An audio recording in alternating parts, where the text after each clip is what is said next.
ನಮಸ್ಕಾರ. ಇವತ್ತು ಅಕ್ಕನ ಮಾತು 8ರ ಅಡಿಯಲ್ಲಿ ಅಂಬರೀಷ್ ನುಗುಡೋನಿಯವರ ಗೌರಿಯರು ಕಾದಂಬರಿ ಕುರಿತ ಚರ್ಚೆ ನಡೀತಾ ಇದೆ.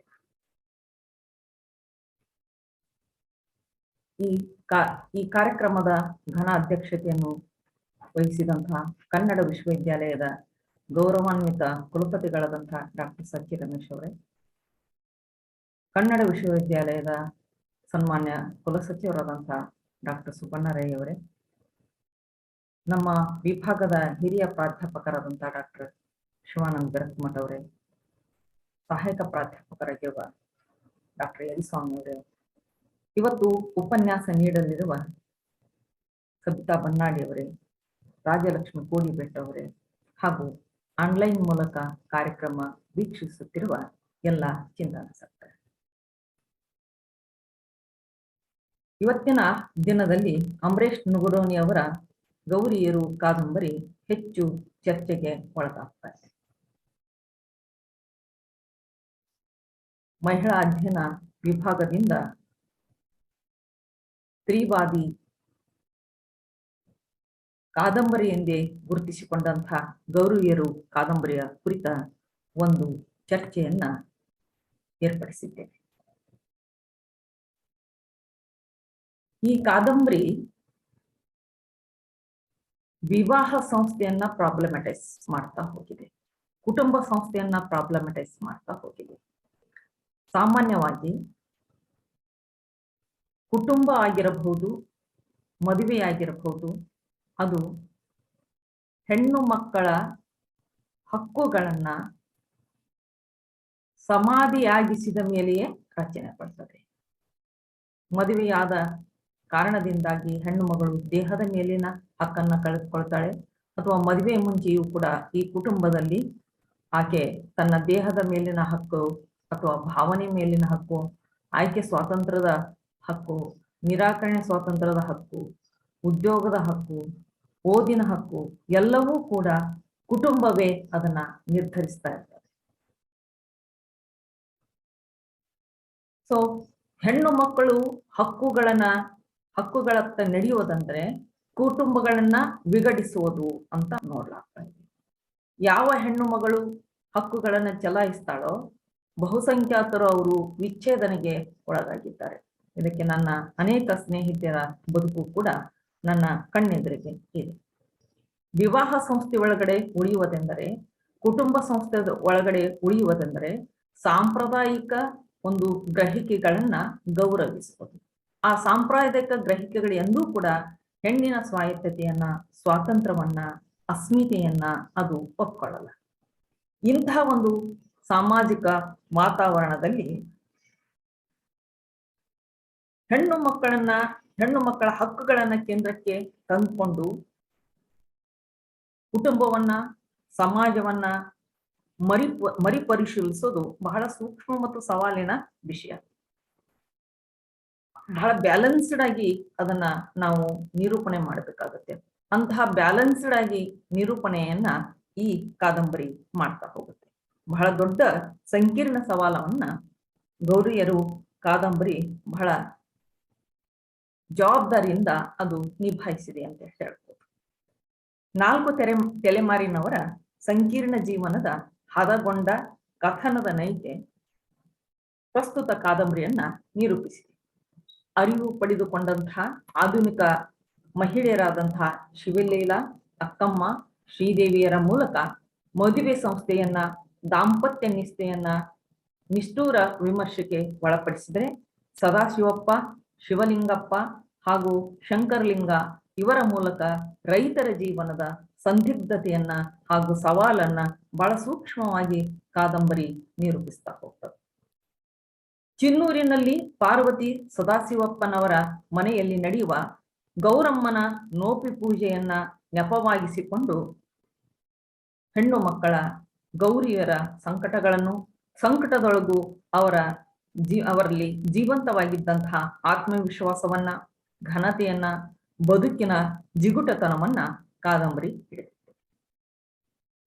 ಪ್ರಸ್ತುತ ಕಾದಂಬರಿಯು ಮಹಿಳೆಯರನ್ನ ಕೇಂದ್ರಕ್ಕೆ ತಂದುಕೊಂಡು ತಮ್ಮ ಸಂಪಾದನೆ ಮೇಲೆ ತಾವು ಹಕ್ಕು ಉಳಿಸಿಕೊಳ್ಳುವುದನ್ನ, ಕೌಟುಂಬಿಕ ಜವಾಬ್ದಾರಿಯಲ್ಲಿ ಸಮಾನ ಹಂಚಿಕೆ ಇರಬೇಕೆಂಬ ಅಪೇಕ್ಷೆಯನ್ನ, ದಾಂಪತ್ಯದಲ್ಲಿ ಗಂಡು ಲೈಂಗಿಕ ನಿಷ್ಠೆ ಹೊಂದಿರಬೇಕೆನ್ನುವ ನಿರೀಕ್ಷೆಯನ್ನ ಕಾದಂಬರಿ ಬಹಳ ಅರ್ಥಪೂರ್ಣವಾಗಿ ನಿರೂಪಿಸಿದೆ.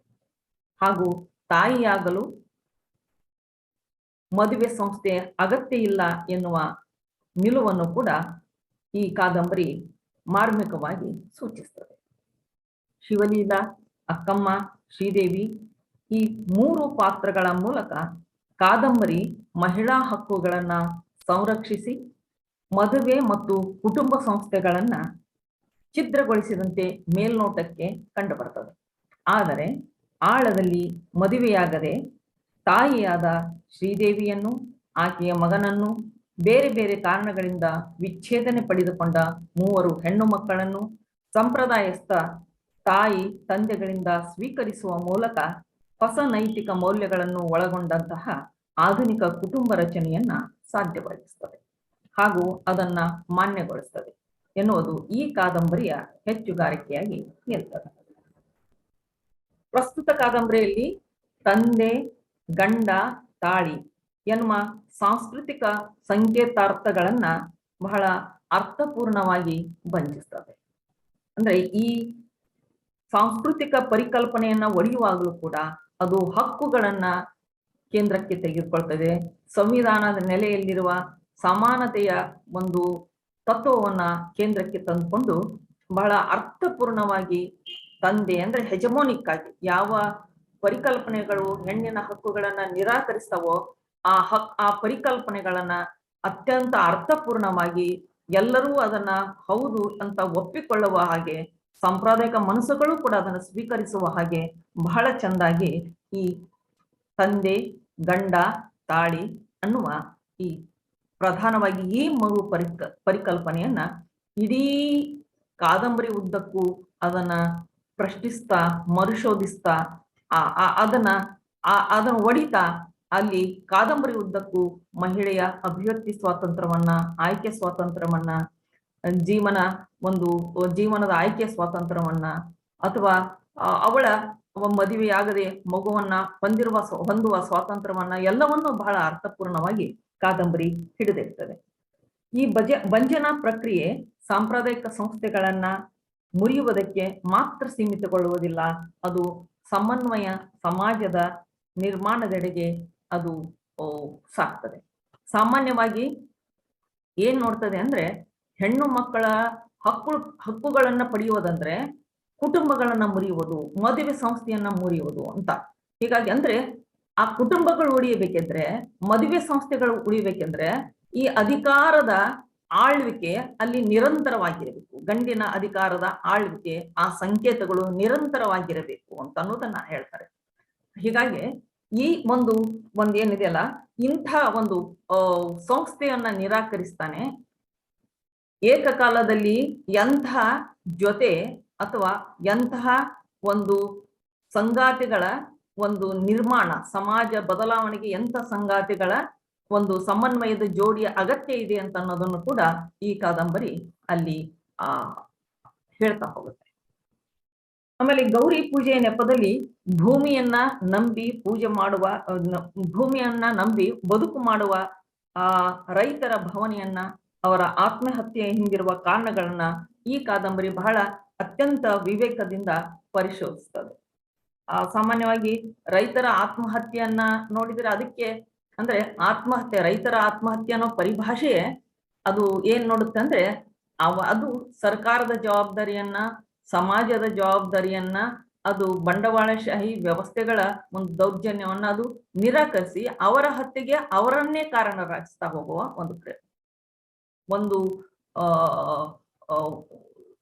ರಾಜಕೀಯ ಒಂದು ಹುನ್ನಾರ ಈ ಪರಿಭಾಷೆಯಲ್ಲಿದೆ. ಆದ್ರೂ ನಾವು ಆ ಪರಿಭಾಷೆಯನ್ನ ಅಧಿಕೃತ ಎನ್ನುವಂತೆ ಬಹಳ ಪ್ರಶ್ನಾತೀತವಾಗಿ, ಪವಿತ್ರವಾಗಿ ಆ ಪದವನ್ನ ಬಳಸ್ತಾ ಇರ್ತೀವಿ. ರೈತರ ಆತ್ಮಹತ್ಯೆ ಅನ್ನೋದೇ ಅದು ಆತ್ಮಹತ್ಯೆ ಅನ್ನುವುದ ಬದಲಿ ಆತ್ಮವನ್ನು ತೆಗೆದರೆ ಏನಾಗುತ್ತೆ? ರೈತರ ಹತ್ಯೆ. ಆ ರೈತರ ಹತ್ಯೆ ಯಾವ್ಯಾವ ಕಾರಣದಿಂದ ನಡೀತದೆ ಅಂತ ಅನ್ನೋದನ್ನ, ಅಂದ್ರೆ ಅವರ ಆತ್ಮದೊಳಗಡೆ ಈ ಕಾದಂಬರಿ ಪ್ರವೇಶ ಮಾಡಿ ಅವರ ಹತ್ಯೆಗೆ ಇರುವ ಕಾರಣಗಳನ್ನ ಅದು ಶೋಧ ಮಾಡ್ತಾ ಹೋಗುತ್ತೆ. ಅಂದ್ರೆ ಈ ಒಂದು ಸೈಟ್ ಮಾಡೋದು, ಹೋಟೆಲ್ ತೆರೆಯುವುದು, ರೆಸಾರ್ಟ್ ನಿರ್ಮಿಸುವುದು ಮೊದಲಾದ ಬಂಡವಾಳಶಾಹಿ ವ್ಯವಸ್ಥೆಯ ಲೆಕ್ಕಾಚಾರಗಳು ರೈತರು ರೈತರಾಗಿ ಜೀವನ ನಿರ್ವಹಣೆ ಮಾಡುವುದಕ್ಕೆ ಯಾವ ಬಗೆಯ ಸವಾಲುಗಳನ್ನ ತಂದೊಡ್ಡುತ್ತವೆ ಎನ್ನುವುದರ ವಾಸ್ತವ ಸಂಗತಿಯ ಮೇಲೆ ಪ್ರಸ್ತುತ ಕಾದಂಬರಿಯು ಬೆಳಕು ಚೆಲ್ತದೆ. ಸಾಮಾನ್ಯವಾಗಿ ಗ್ರಾಮದ ಹಿಂದುಳಿವಿಕೆಗೆ ಮತ್ತು ಗ್ರಾಮದಿಂದ ಜನರು ನಗರಕ್ಕೆ ವಲಸೆ ಹೋಗುವುದಕ್ಕೆ ಯಾವ ಬಗೆಯ ಕಾರಣಶೋಧಗಳನ್ನ ಅಧ್ಯಯನಗಳು ಮತ್ತು ಇತರ ಕಥನಗಳು ನಡೆಸಿವೆ ಅಂತಂದ್ರೆ ಅದಕ್ಕೆ ರೈತರನ್ನೇ ಹೊಣೆಗಾರರನ್ನಾಗಿಸುವುದು. ಅಂದ್ರೆ ಒಂದು ನಗರ ಜೀವನದ ಆಕರ್ಷಣೆ ಅಥವಾ ಹೆಚ್ಚುವರಿ ಸಂಬಳ ಕೂಲಿ ಒಂದು ಆಕರ್ಷಣೆಯಿಂದಾಗಿ ಒಂದು ಶೋಕಿಯ ಆಕರ್ಷಣೆಯಿಂದಾಗಿ ಅನೇಕರು ಈ ಕೃಷಿಯನ್ನ ಬಿಟ್ಟು ಏನಂದ್ರೆ ಪಟ್ಟಣದೆಡೆಗೆ ಒಂದು ಕಾರ್ಖಾನೆಯೆಡೆಗೆ ಅವರು ಚಲಿಸ್ತಾ ಇದ್ದಾರೆ ಅಂತ ಅನ್ನೋದನ್ನ ಹೇಳ್ತದೆ. ಹಾಗೆ ಈ ಟ್ರ್ಯಾಕ್ಟರ್ ಅದರದ್ದು ಬಹಳ ಚಂದ ನಿರೂಪಣೆ ಬರುತ್ತೆ. ಟ್ರ್ಯಾಕ್ಟರ್ ಸಾಲ ಹೇಗೆ ಮಾಡುತ್ತೆ, ಇವನ್ ಸರ್ಕಾರದ ಒಂದು ಯೋಜನೆಗಳು ಕೂಡ ಈ ರೈತರನ್ನ ಸಬಲೀಕರಣ ಮಾಡುವ ಉದ್ದೇಶದಂತೆ ಕಂಡು ಬಂದ್ರು ಕೂಡ ಆಳದಲ್ಲಿ ಅವು ಸಾಲಕ್ಕೆ ಹೇಗೆ ಒತ್ತಾಯಿಸ್ತವೆ, ಆ ಸಾಲವನ್ನ ನಿಭಾಯಿಸಲಾಗದೆ ಆ ಟ್ರ್ಯಾಕ್ಟರ್ ಕೂಡ ಇವರಿಗೆ ಯಾವುದ ರೀತಿಯಲ್ಲಿ ಸಹಾಯಕ್ಕೂ ಕೃಷಿಗೂ ಯಾವುದಕ್ಕೂ ಒದಗಬರದೆ ಕೊನೆಗೆ ಸಾಲಗಾರರಾಗಿ ಆ ಸಾಲವನ್ನೇ ತೀರಿಸುವುದಕ್ಕೆ ಇಡೀ ಜೀವಮಾನವಿಡೀ ಅವರು ಆ ಒಂದು ಪಡುವ ಸಂಕಟವನ್ನ ಕಾದಂಬರಿ ಬಹಳ ಅರ್ಥಪೂರ್ಣವಾಗಿ ಹಿಡಿತದೆ. ಇವನ್ ವಲಸೆ ಹೋಗೋಕೆ ಅವರು ಅಂದ್ರೆ ಕೃಷಿ ಬಿಟ್ಟು ಬೇರೆ ಕಡೆ ಇಲ್ಲಿ ಒಂದು ಅಂದ್ರೆ ಎಲ್ಲಾ ರೈತರಿಗೂ ಈ ಒಂದು ಕೃಷಿ ಇಲ್ಲಿ ಬೇಡ ಅನ್ಸಿದ್ರೆ ಅಥವಾ ಇನ್ನೊಂದು ಕಡೆ ಹೋಗಿ ಕೆಲಸ ಮಾಡ್ತೀನಿ ಅಂತಂದ್ರೆ ಅಲ್ಲಿನೂ ಅವಕಾಶಗಳಿಲ್ಲ.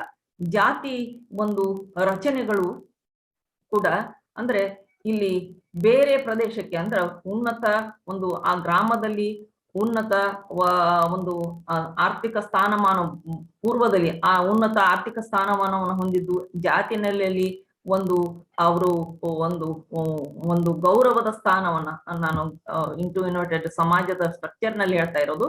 ಆ ಗೌರವದ ಸ್ಥಾನವನ್ನು ಪಡೆದಿದ್ರೆ ಅವರು ಈ ಒಂದು ಬರದ ಸಂದರ್ಭದಲ್ಲಿ ಸಾಲವನ್ನು ನಿರ್ವಹಿಸಕ್ಕಾಗದೆ ನಾನು ಹೋಗಿ ಅಲ್ಲಿ ಹೊರಗಡೆ ಹೋಗಿ ಕೂಲಿ ಮಾಡ್ತೀನಂದ್ರೂ ಕೂಡ ಅದಕ್ಕೂ ಕೂಡ ಇಲ್ಲಿ ಅವಕಾಶಗಳನ್ನ ಕೊಡದೆ ಅದು ಮನೆತನಕ್ಕೆ ಮರ್ಯಾದೆ ಅಲ್ಲ ಅಂತ ಒಳಗಡೆ ಹಿಡಿಯೋದು, ಈ ಎಲ್ಲ ಸಂಗತಿಗಳು ರೈತರ ಹತ್ತಿಗೆ ಹೇಗೆ ಕಾರಣ ಆಗ್ತದೆ ಅಂತ. ಸಾಮಾನ್ಯವಾಗಿ ನಾವು ಏನ್ ಅನ್ಕೊಳ್ತೀವಿ ಅಂತಂದ್ರೆ ಗ್ರಾಮದ ಹಿಂದುಳುವಿಕೆಯನ್ನ ಇದುವರೆಗೆ ನಡೆದ ಸೋಷಿಯಲ್ ಸೈನ್ಸ್ ಸ್ಟಡೀಸ್ ಆಗಿರ್ಬಹುದು ಅಥವಾ ಎಕನಾಮಿಕ್ ಸ್ಟಡೀಸ್ ಆಗಿರ್ಬಹುದು ಅದರ ರೂಟ್ಸ್ಗೆ ಹೋಗಿ ಮಾತಾಡಿಲ್ಲ. ಆ ರೂಟ್ಸ್ಗೆ ಹೋಗಿ ಮಾತಾಡಿದ್ದು ಅಂದ್ರೆ ಅಂಬರೀಷ್ ಅವರ ಗೌರಿಯರು ಕಾದಂಬರಿ. ಅಂದ್ರೆ ಅವ್ರಿಗೆ ಹೆಚ್ಚಿನ ದುಡ್ಡಿನ ಅಪೇಕ್ಷೆ ಇಲ್ಲ. ಭೂಮಿ ತಾಯಿ ಎಷ್ಟು ಕೊಡ್ತಾಳೋ ಅಷ್ಟನ್ನೇ ನಾನು ಆ ಆದಾಯದ ಮೇಲೆ ಅಷ್ಟನ್ನೇ ಉಪಜೀವನ ಮಾಡಿ ಇಟ್ಕೊಂಡು ಆ ಉಪಜೀವನ ಮಾಡ್ಕೊಂಡು ನಾನು ಬದುಕ್ಬೇಕಂದ್ರೂ ಕೂಡ ಅಲ್ಲಿ ಬಂಡವಾಳಶಾಹಿಗಳ ಪ್ರವೇಶ, ರಾಜಕಾರಣಿಗಳ ಪ್ರವೇಶ, ಹೇಗೆ ಆ ಭೂಮಿಯನ್ನಂದ್ರೆ ರೈತರಿಗೆ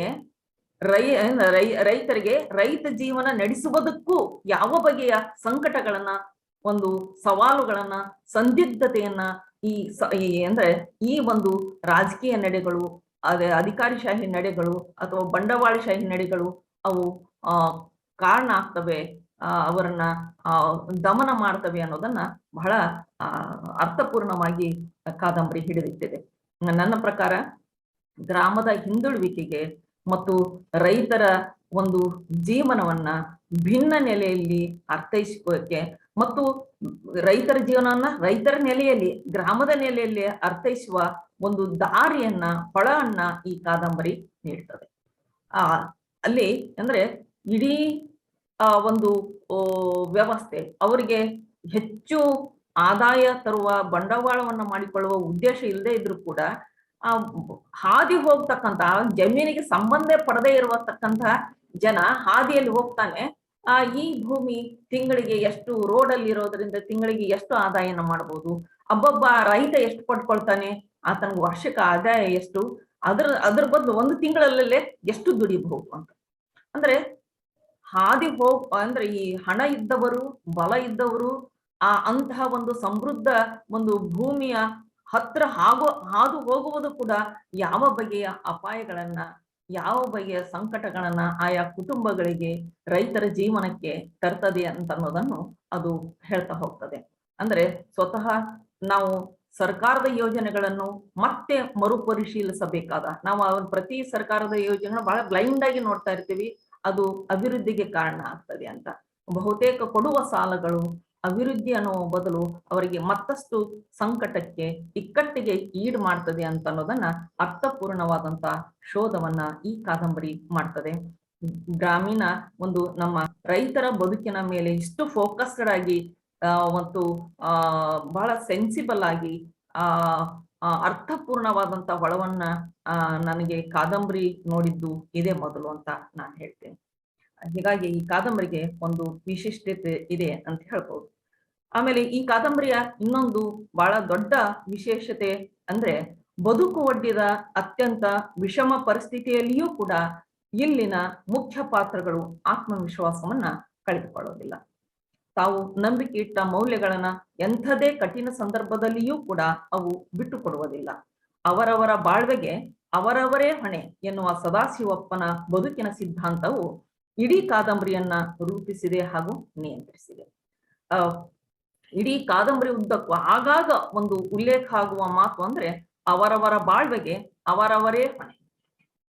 ಈ ಸದಾಶಿವಪ್ಪನ ಮಾತು ಇಡೀ ಒಂದು ಇದನ್ನೇ ಕೇಳಿಕೊಂಡು ಏನಂದ್ರೆ ಬೆಳೆದಂತಹ ಶಿವಲೀಲಾ, ಅಕ್ಕಮ್ಮ, ಶ್ರೀದೇವಿಯರಿಗೆ ಬಹುಶಃ ಅವರ ಬದುಕನ್ನ ನಿಭಾಯಿಸುವುದಕ್ಕೆ ಒಂದು ವಿಶೇಷ ಶಕ್ತಿ ಕೊಡ್ತು ಅಂತ ಅನ್ಸುತ್ತೆ.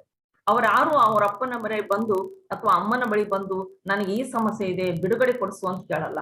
ಅವರವರ ಸಮಸ್ಯೆಗೆ ಅವರವರೇ ಹೊಣೆಯಾಗಿ ಅವರವರೇ ಆ ಸಮಸ್ಯೆಗೆ ಪರಿಹಾರಗಳನ್ನ ಕಂಡುಕೊಳ್ಳುವುದು, ಬಿಡುಗಡೆಯನ್ನ ಕಂಡುಕೊಳ್ಳುವುದು ಇಲ್ಲಿ ನಡೀತದೆ. ಅವ್ರು ಯಾವತ್ತೂ ಇವರನ್ನ ತಂದು ಇವರ ಮೇಲೆ ಅವರ ಸಮಸ್ಯೆಯನ್ನು ಇವರ ಮೇಲೆ ಹೇರಿ ಇಲ್ಲಿ ಏನಂತಂದ್ರೆ ಮತ್ತಷ್ಟು ರೇಜಿಗೀಡು ಮಾಡೋದಿಲ್ಲ. ಬಹಳ ಪ್ರಜ್ಞಾವಂತಿಕೆಯಿಂದ, ಬುದ್ಧಿವಂತಿಕೆಯಿಂದ ಈ ಮೂರು ಹೆಣ್ಣು ಪಾತ್ರಗಳು ಈ ಸಂಗತಿಯನ್ನ ನಿಭಾಯಿಸ್ತವೆ.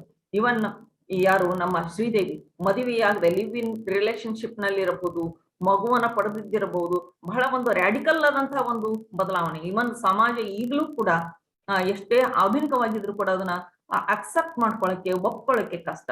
ಆದ್ರೆ ಆ ಸಂಗತಿಯನ್ನ ಆ ಪಾತ್ರ ಮತ್ತು ಆ ಜೊತೆಗೆ ಬರುವ ಪಾತ್ರಗಳು ಅತ್ಯಂತ ಅರ್ಥಪೂರ್ಣವಾಗಿ, ಗೌರವಯುತವಾಗಿ ಅದನ್ನ ನಿಭಾಯಿಸ್ತವೆ ಮತ್ತು ಪರಿಹಾರವನ್ನು ಕಂಡುಕೊಳ್ತವೆ. ಅದನ್ನ ಸಮಸ್ಯೆ ಅಂತಾನೆ ತೋರ್ಸಲ್ಲ.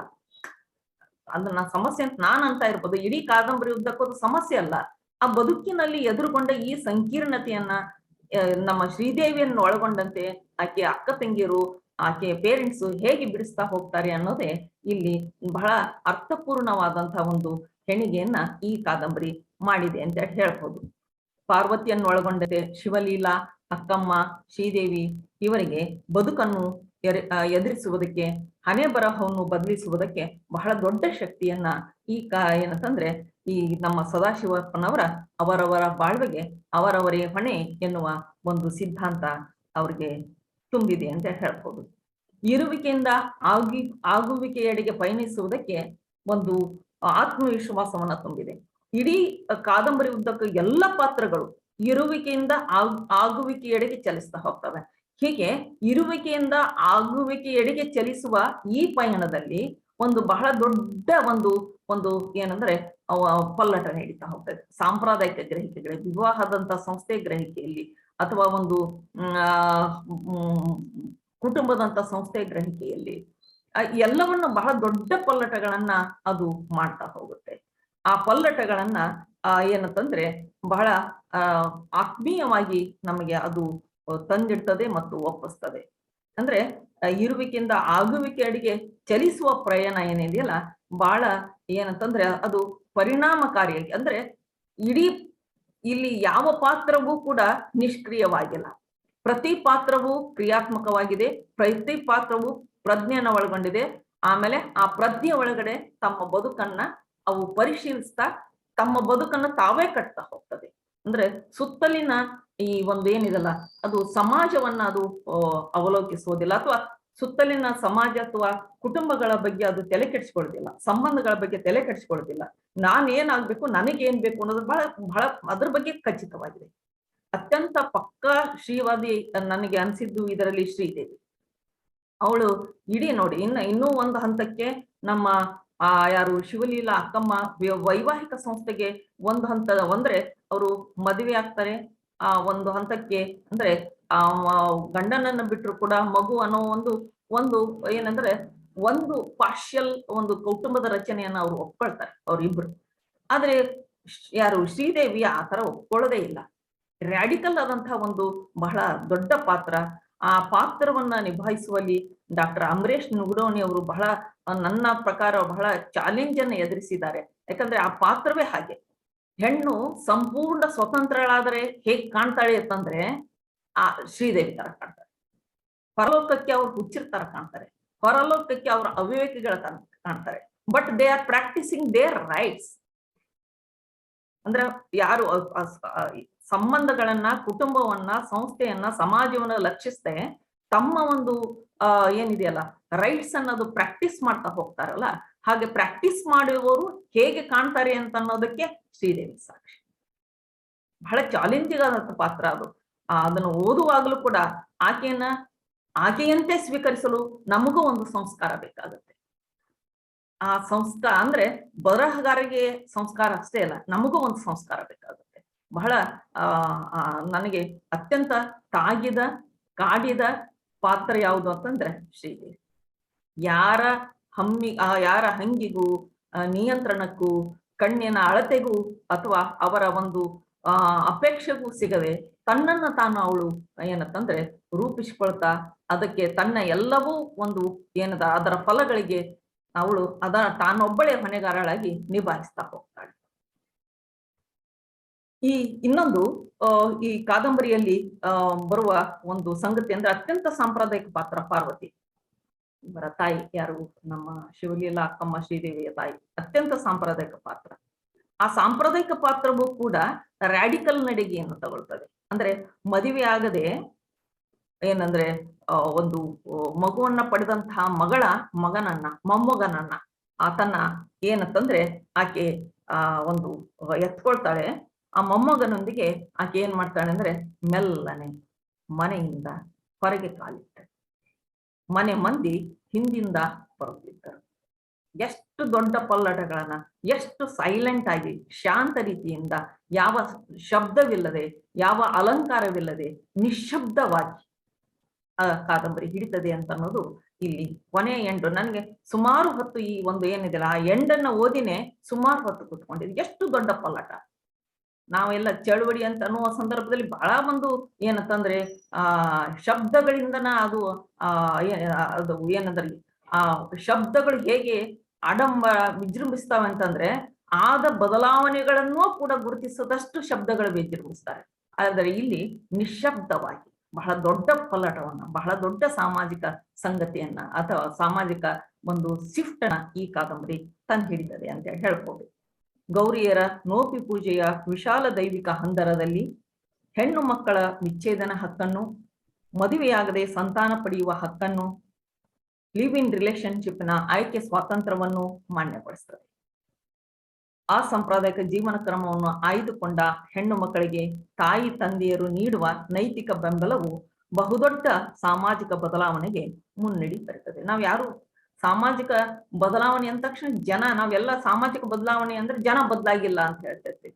ಸಾಮಾಜಿಕ ಬದಲಾವಣೆ ಸಂಭವಿಸುವುದೇ ಹೇಗೆ ಅಂತ ಪ್ರಾಬ್ಲಮೆಟೈಸ್ ನೋಡಿಲ್ಲ ನಾವು. ಸಾಮಾಜಿಕ ಬದಲಾವಣೆ ಸಂಭವಿಸುವುದು ಕುಟುಂಬಗಳ ಬದಲಾವಣೆಗಳ ಮೂಲಕ. ನಾವು ಅದನ್ನ ಪ್ರಾಬ್ಲಮೆಟೈಸ್ ನೋಡೇ ಇಲ್ಲ. ಸಾಮಾಜಿಕ ಬದಲಾವಣೆ ಅಂದ್ರೆ ಹೊರಗಡೆ ವಿವಾಹ ಸಂಸ್ಥೆ ಏನಂತಂದ್ರೆ ಯಾವುದು ಒಂದು ಉದ್ಯೋಗ ಆಕೆ ಒಂದು ಆಸ್ತಿ ಹಕ್ಕು ಅಂದ್ರೆ ಹೊರಗಡೆ ಸಂಗತಿಯಾಗಿ ನಾವು ನೋಡ್ತಾ ಇದ್ದೀವಿ.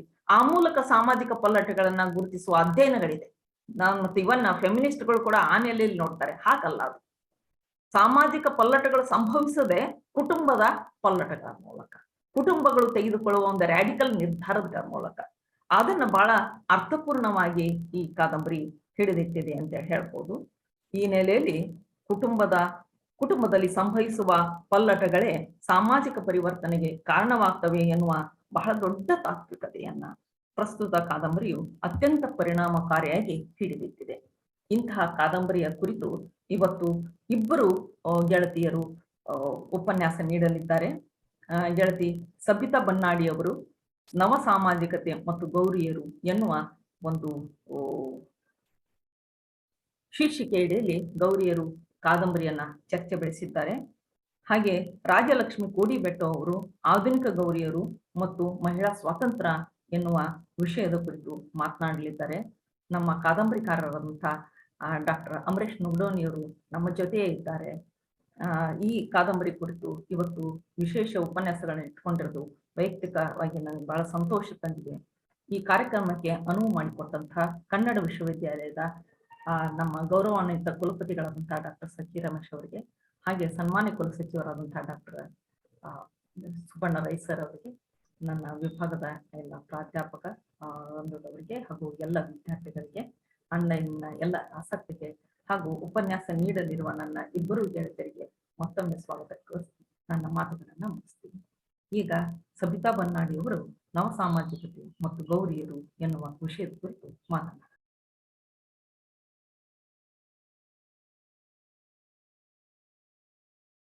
ಎಲ್ರಿಗೂ ನಮಸ್ಕಾರ. ನಮಸ್ಕಾರ.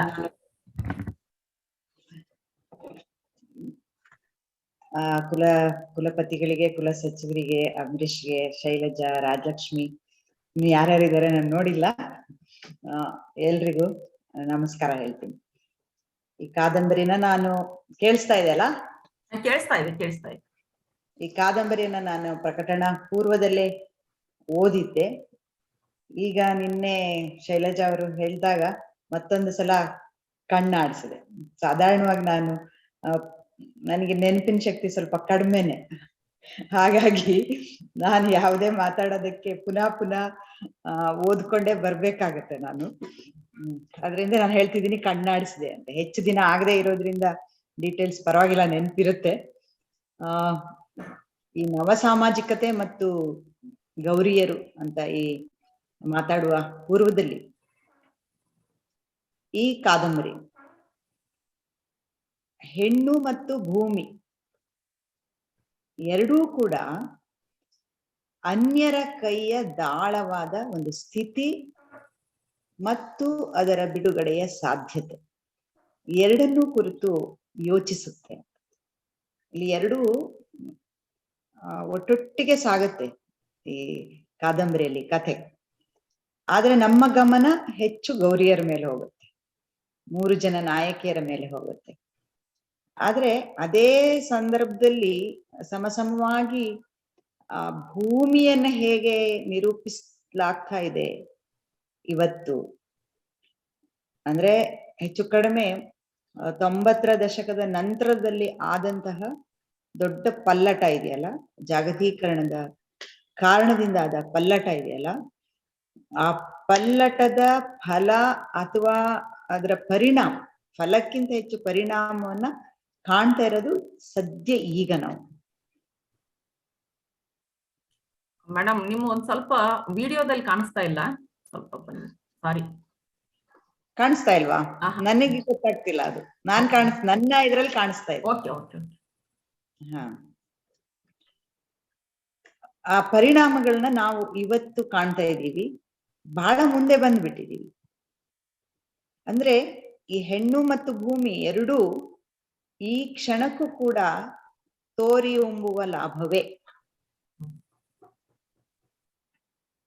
ನಾವು ಇನ್ನು ನವ ಸಾಮಾಜಿಕತೆ ಬಗ್ಗೆ ಹೇಳೋದಾದ್ರೆ, ನಿಜವಾಗ್ಲೂ ಒಂದು ನವ ಸಾಮಾಜಿಕತೆ ಅನ್ನೋದು ಉಂಟಾಗಿದೆಯಾ ಅಂದ್ರೆ ಖಂಡಿತ ಇಲ್ಲ ಅಂತಾನೆ ನನಗೆ ಅನ್ಸುತ್ತೆ. ಸಾಮಾಜಿಕತೆಯ ಬಾಹ್ಯ ರಚನೆಯಲ್ಲಿ ಬದಲಾವಣೆಗಳಾಗಿವೆ, ಆಂತರಿಕ ರಚನೆಯಲ್ಲಿ ಬದಲಾವಣೆ ಆಗಿಲ್ಲ. ಆದ್ರೆ ಕಾಣಿಸೋದಕ್ಕೆ ಇದು ಹೊಸದಾಗಿ ಕಾಣ್ತಾ ಇದೆ. ಆಧುನಿಕತೆ ಅನ್ನೋದು ಒಂದು ಕಾಲಕ್ಕೆ ಮೌಲ್ಯ ಆಗಿತ್ತು, ಈಗ ಹೆಣ್ಣು ಮಕ್ಕಳ ವಿಷಯಕ್ಕೆ ಆಧುನಿಕ ಮಹಿಳೆ ಅನ್ನೋದು ಒಂದು ಏನು ಟೀಕೆನೂ ಕೂಡ ಆಗ್ತಾ ಇದೆ. ಆ ಹಂತಕ್ಕಷ್ಟೇ ಬಂದಿದ್ದೀವಿ ನಾವು. ಅಂದ್ರೆ ಈ ಬದಲಾವಣೆ ಯಾವ ತರ ಇದೆ ಅಂತಂದ್ರೆ, ಮನುಷ್ಯರಿಲ್ಲದ ಭವ್ಯ ಬಂಗಲೆಯ ಹಾಗೆ. ಇದ್ರೊಳಗೆ ಚೈತನ್ಯ ಎಲ್ಲಿದೆ? ಎಲ್ಲವೂ ಪದಗಳಲ್ಲಿ ಇದೆ, ಪದಾರ್ಥವಾಗಿ ಇಲ್ಲ. 60-70 ವಯಸ್ಸು ದಾಟಿದ ನಮ್ಮ ಹಿರಿಯರು ಕೂಡ ಈಗ ಈ ಬಾಹ್ಯ ಬದಲಾವಣೆಯ ಮೋಹಕ್ಕೆ ಬಿದ್ದಿದ್ದಾರೆ, ಮರಳಾಗಿದ್ದಾರೆ. ಅದನ್ನ ಬಹಳ ಬೇಗ ಅವರು ಒಪ್ಕೊಳ್ತಾರೆ. ಮಾತ್ರ ಅಲ್ಲ, ಅವರಿಗೆ ಆ ಒಂದು ಹಪಾಪಿ ಅವರೊಳಗೂ ಕೂಡ ಇದೆ. ಅಯ್ಯೋ, ನಮ್ಮನೆ ಮುಂದೆ ಒಂದು ಆಧುನಿಕವಾದ ವಸ್ತು, ನಮ್ಮ ಮನೆಯೊಳಗೆ ಒಂದು ಆಧುನಿಕವಾದ ವಸ್ತು, ನಮ್ಮ ಮಕ್ಕಳು ಹೇಗಿರ್ಬೇಕು, ಇವೆಲ್ಲದರ ಬಗ್ಗೆ ಅವರಿಗೊಂದು ಹಪಾಪಿ ಇದೆ. ಆದ್ರೆ ಕೌಟುಂಬಿಕ ರಚನೆಯೊಳಗೆ ಹೆಣ್ಣು ಏನು, ಹೇಗೆ, ಯಾಕೆ ಎನ್ನುವ ಪ್ರಶ್ನೆ ಮಾತ್ರ ಮುನ್ನೆಲೆಗೆ ಬಂದಿಲ್ಲ. ಇನ್ನು ನಮ್ಮ ತಲೆಮಾರು 50+ ಬಹುಶಃ ಅಕ್ಷರಶಃ ಎರಡನ್ನೂ ಬ್ಯಾಲೆನ್ಸ್ ಮಾಡ್ದ, ಮತ್ತು ಆ ಕಾರಣಕ್ಕೆ ಇನ್ನೊಂದೇ ರೀತಿಯ ತ್ಯಾಗ ಅನ್ನೋದು ಹೇಗಿದ್ರು ಮೌಲ್ಯ ಮಾಡಿ ಇಟ್ಬಿಟ್ಟಿದ್ದಾರೆ. ಆದ್ರೆ ನಮ್ಮ ತಲೆಮಾರು ಇನ್ನೊಂದು ರೀತಿಯ ತ್ಯಾಗಕ್ಕೆ ಒಳಗಾದ ತಲೆಮಾರು. ಅಂದ್ರೆ ಒಳ ಹೊರಗಿನ ದುಡಿತ ಮತ್ತು ಫಲಾಪೇಕ್ಷೆಯನ್ನೇ ತ್ಯಾಗ ಮಾಡ್ಬೇಕು. ದುಡಿಬೇಕು ಎರಡೂ ಕಡೆ. ಆದ್ರೆ ನಿನ್ನ ಹಿಂದಿನ ತಲೆಮಾರಿಗೆ ಅವ್ರ ದುಡಿಮೆ ಕಾಣ್ತಿರ್ಲಿಲ್ಲ. ಅಂದ್ರೆ ಅದು ದುಡಿಮೆ ಹಣವಾಗಿ ಕಾಣ್ತಿರ್ಲಿಲ್ಲ. ನಮ್ಗೆ ಅದು ಕಾಣಿಸುತ್ತೆ ಕಣ್ಣಿಗೆ. ಆದ್ರೆ ನಾವು ಅದರ ಫಲದ ಅಪೇಕ್ಷೆಯನ್ನ ಹೊಂದಬಾರದು ಅನ್ನುವ ನೇರವಲ್ಲದಿದ್ರೂ ಪರೋಕ್ಷವಾದ, ಕೆಲವೊಮ್ಮೆ ನೇರವಾದ ಒತ್ತಡಗಳಲ್ಲಿ ಕಾರಣದಿಂದ ಅದನ್ನ ಬಿಟ್ಟು ಕೊಡ್ಬೇಕಾದ, ಆ ಕಡೆಯಿಂದ ತಂದೆ ತಾಯಿಗಳ ಬಗ್ಗೆ ಯೋಚನೆ ಮಾಡ್ತಾ, ಈ ಕಡೆಯಿಂದ ಮಕ್ಳು ಮರಿ ಬಗ್ಗೆ ಯೋಚನೆ ಮಾಡ್ತಾ, ನಡುವೆ ಸಾಮಾಜಿಕ ಮರ್ಯಾದೆಯ ಬಗ್ಗೆ ಯೋಚನೆ ಮಾಡ್ತಾ, ಇವುಗಳೆಲ್ಲದರ ಕೋಟೆಯಲ್ಲಿ ಬಂಧಿಯಾದ ಒಂದು ತಲೆಮಾರು ನಮ್ದು. ಈ ಕಾದಂಬರಿ ಆ ತಲೆಮಾರು ಹಾಗೆ ಮುಂದುವರ್ಕೊಂಡಿದೆ. ಈಗ ನಮ್ ನಂತರದವ್ರೇನು ಬದಲಾಗಿದ್ದಾರೆ ಅಂತಲ್ಲ, ಆದ್ರೆ ಈ ಕಾದಂಬರಿ ಇದ್ರ ನಂತರ ಏನು, ಆ ನಂತರದ ಒಂದು ಹೊರಳುವಿಕೆಯ ಹಂತದೊಂದಿಗೆ ಮುಖಾಮುಖಿ ಆಗ್ತಾ ಇದೆ. ಈ ಕಾದಂಬರಿಯಲ್ಲಿ ಬರೋ 3 ಅಕ್ಕ ತಂಗಿಯರಿದಾರಲ್ಲ, ಶಿವಲೀಲಾ, ಅಕ್ಕಮ್ಮ, ಶ್ರೀದೇವಿ. ಬಹುಶಃ ಇದು ಕಾದಂಬರಿಯ ತಂತ್ರವೇ ಆಗಿರಬಹುದು. ತಂದೆ ತಾಯಿಯರನ್ನ ಇವರು ಭೇಟಿ ಆಗ್ತಾ ಇರೋದು ಮತ್ತು ತಂದೆ ತಾಯಿಯರಿಗೆ ತಮ್ಮ ಬದುಕಿನ ವೈಯಕ್ತಿಕ ವಿಷಯಗಳನ್ನ ದಾಟಿಸ್ತಾ ಇರೋದು ಎಲ್ಲವೂ ಕೂಡ ಒಂದು ಕಾಲದ ಅಂತರದಲ್ಲಿ. ಆ ಕಾಲದ ಅಂತರವನ್ನ ಈ ಕಾದಂಬರಿಯಲ್ಲಿ ಕಾಪಾಡ್ಕೊಳ್ಳಲಾಗಿದೆ. ಈ ಕಾಲದ ಅಂತರ ಇದೆಯಲ್ಲ, ನನಗನ್ಸುತ್ತೆ ಸ್ಥಾಪಿಸಿಕೊಳ್ಳಬೇಕಾದ ಒಂದು ಅಗತ್ಯ ಅನ್ನುವ ಸೂಚನೆ ನನಗಿಲ್ಲಿ ಕಾಣಿಸುತ್ತೆ. ಅಂದ್ರೆ ನಾವೊಂದು ಕಾದಂಬರಿಯನ್ನ ಎದುರುಗೊಳ್ಳುವಾಗ ಅದು ವಾಸ್ತವದ ಪ್ರತಿಬಿಂಬ ಅಲ್ಲ ಅನ್ನೋದು ನಮ್ಗೆ ಗೊತ್ತಿರೋದ್ರಿಂದ ಇಲ್ಲೊಂದು ಸೂಚನೆ ಇದೆ. ನಾವೀಗ ಅದನ್ನೊಂದು ಸ್ಥಾಪಿಸ್ಕೊಳ್ಬೇಕಾಗಿದೆ. ಯಾಕೆ ಅಂತಂದ್ರೆ ಸಾಫ್ಟ್ ಇಮೋಷನಲ್ ಬ್ಲ್ಯಾಕ್ ಮೇಲ್ ಇದೆಯಲ್ಲ, ಅದರಿಂದ ಹೆಣ್ಣು ಪಾರಾಗೋದು ತುಂಬಾ ಕಠಿಣವಾದ ಸಂಗತಿ.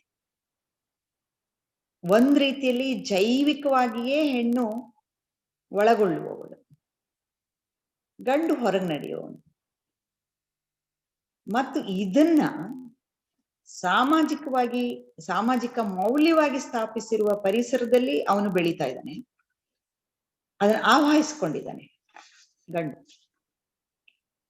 ಹೆಣ್ಣು ಅದನ್ನ ಒಪ್ಕೊಂಡ್ಬಿಟ್ಟಿದ್ದಾಳೆ. ಈಗ ಬದಲಾದ ಸನ್ನಿವೇಶದಲ್ಲಿ ಈ ಸ್ಥಾಪಿತ ಮೌಲ್ಯ ಬದಲಾಗಿದೆಯಾ?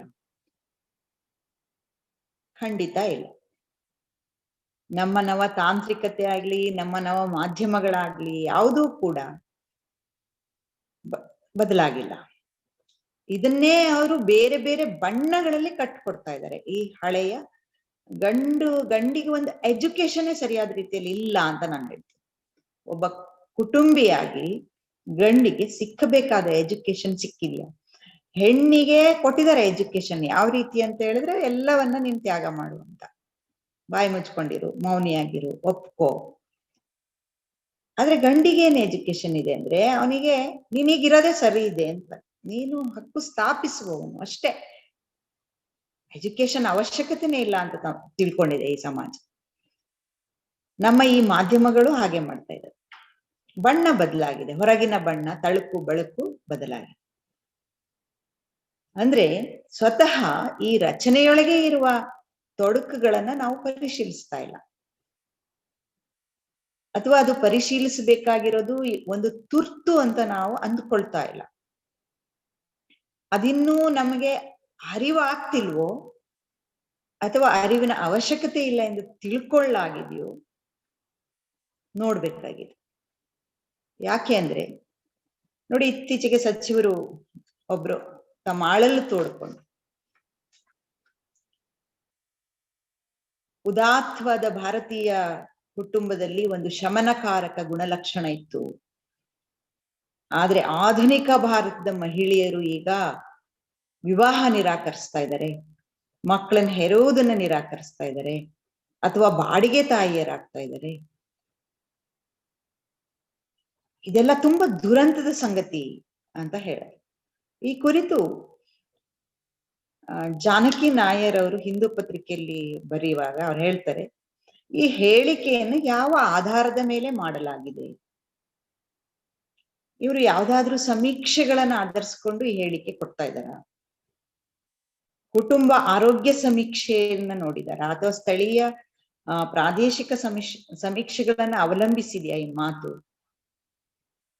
ಅಂದ್ರೆ ಇಲ್ಲ. ಹಾಗೆ ಅದನ್ನ ಮುಂದುವರಿಸ್ಕೊಂಡು ಇನ್ನೊಬ್ರು ಮಾಜಿ ಸಚಿವರು ಹೇಳ್ತಾರೆ, ಆಧುನಿಕ ಮಹಿಳೆ ಇದ್ದಾಳಲ್ಲ ಇವಳು ಅಮೆರಿಕ ಇಂಗ್ಲೆಂಡ್ನವರ ಅನುಕರಣೆ ಮಾಡ್ತಾ ಇದ್ದಾಳೆ, ಎಲ್ಲ ಹೆಣ್ಮಕ್ಳು ಹಾಗಲ್ಲ. ಸೊ ಯಾರು ಇವಳು ಆಧುನಿಕ ಮಹಿಳೆ? ಆಧುನಿಕ ಅನ್ನೋದು ಏನ್ ಹಾಗಾದ್ರೆ ಇಲ್ಲಿ? ಅವಳು ITBTಗಳಲ್ಲಿ ದುಡಿತಾ ಇರುವ, ಕೈ ತುಂಬಾ ಸಂಬಳ ತಗೊಳ್ತಾ ಇರುವವಳ, ಉಡುಗೆ ತೊಡುಗೆಯಲ್ಲಿ ಅವಳು ಆಧುನಿಕತೆಯನ್ನು ತೋರಿಸ್ತಾ ಇದ್ದಾಳೆ? ಏನ್ ಯಾವ ಅರ್ಥದಲ್ಲಿ ಇದನ್ನು ಬಳಸಲಾಗ್ತಿದೆ ಅದ್ರ ಬಗ್ಗೆ ಸ್ಪಷ್ಟತೆ ಇಲ್ಲ.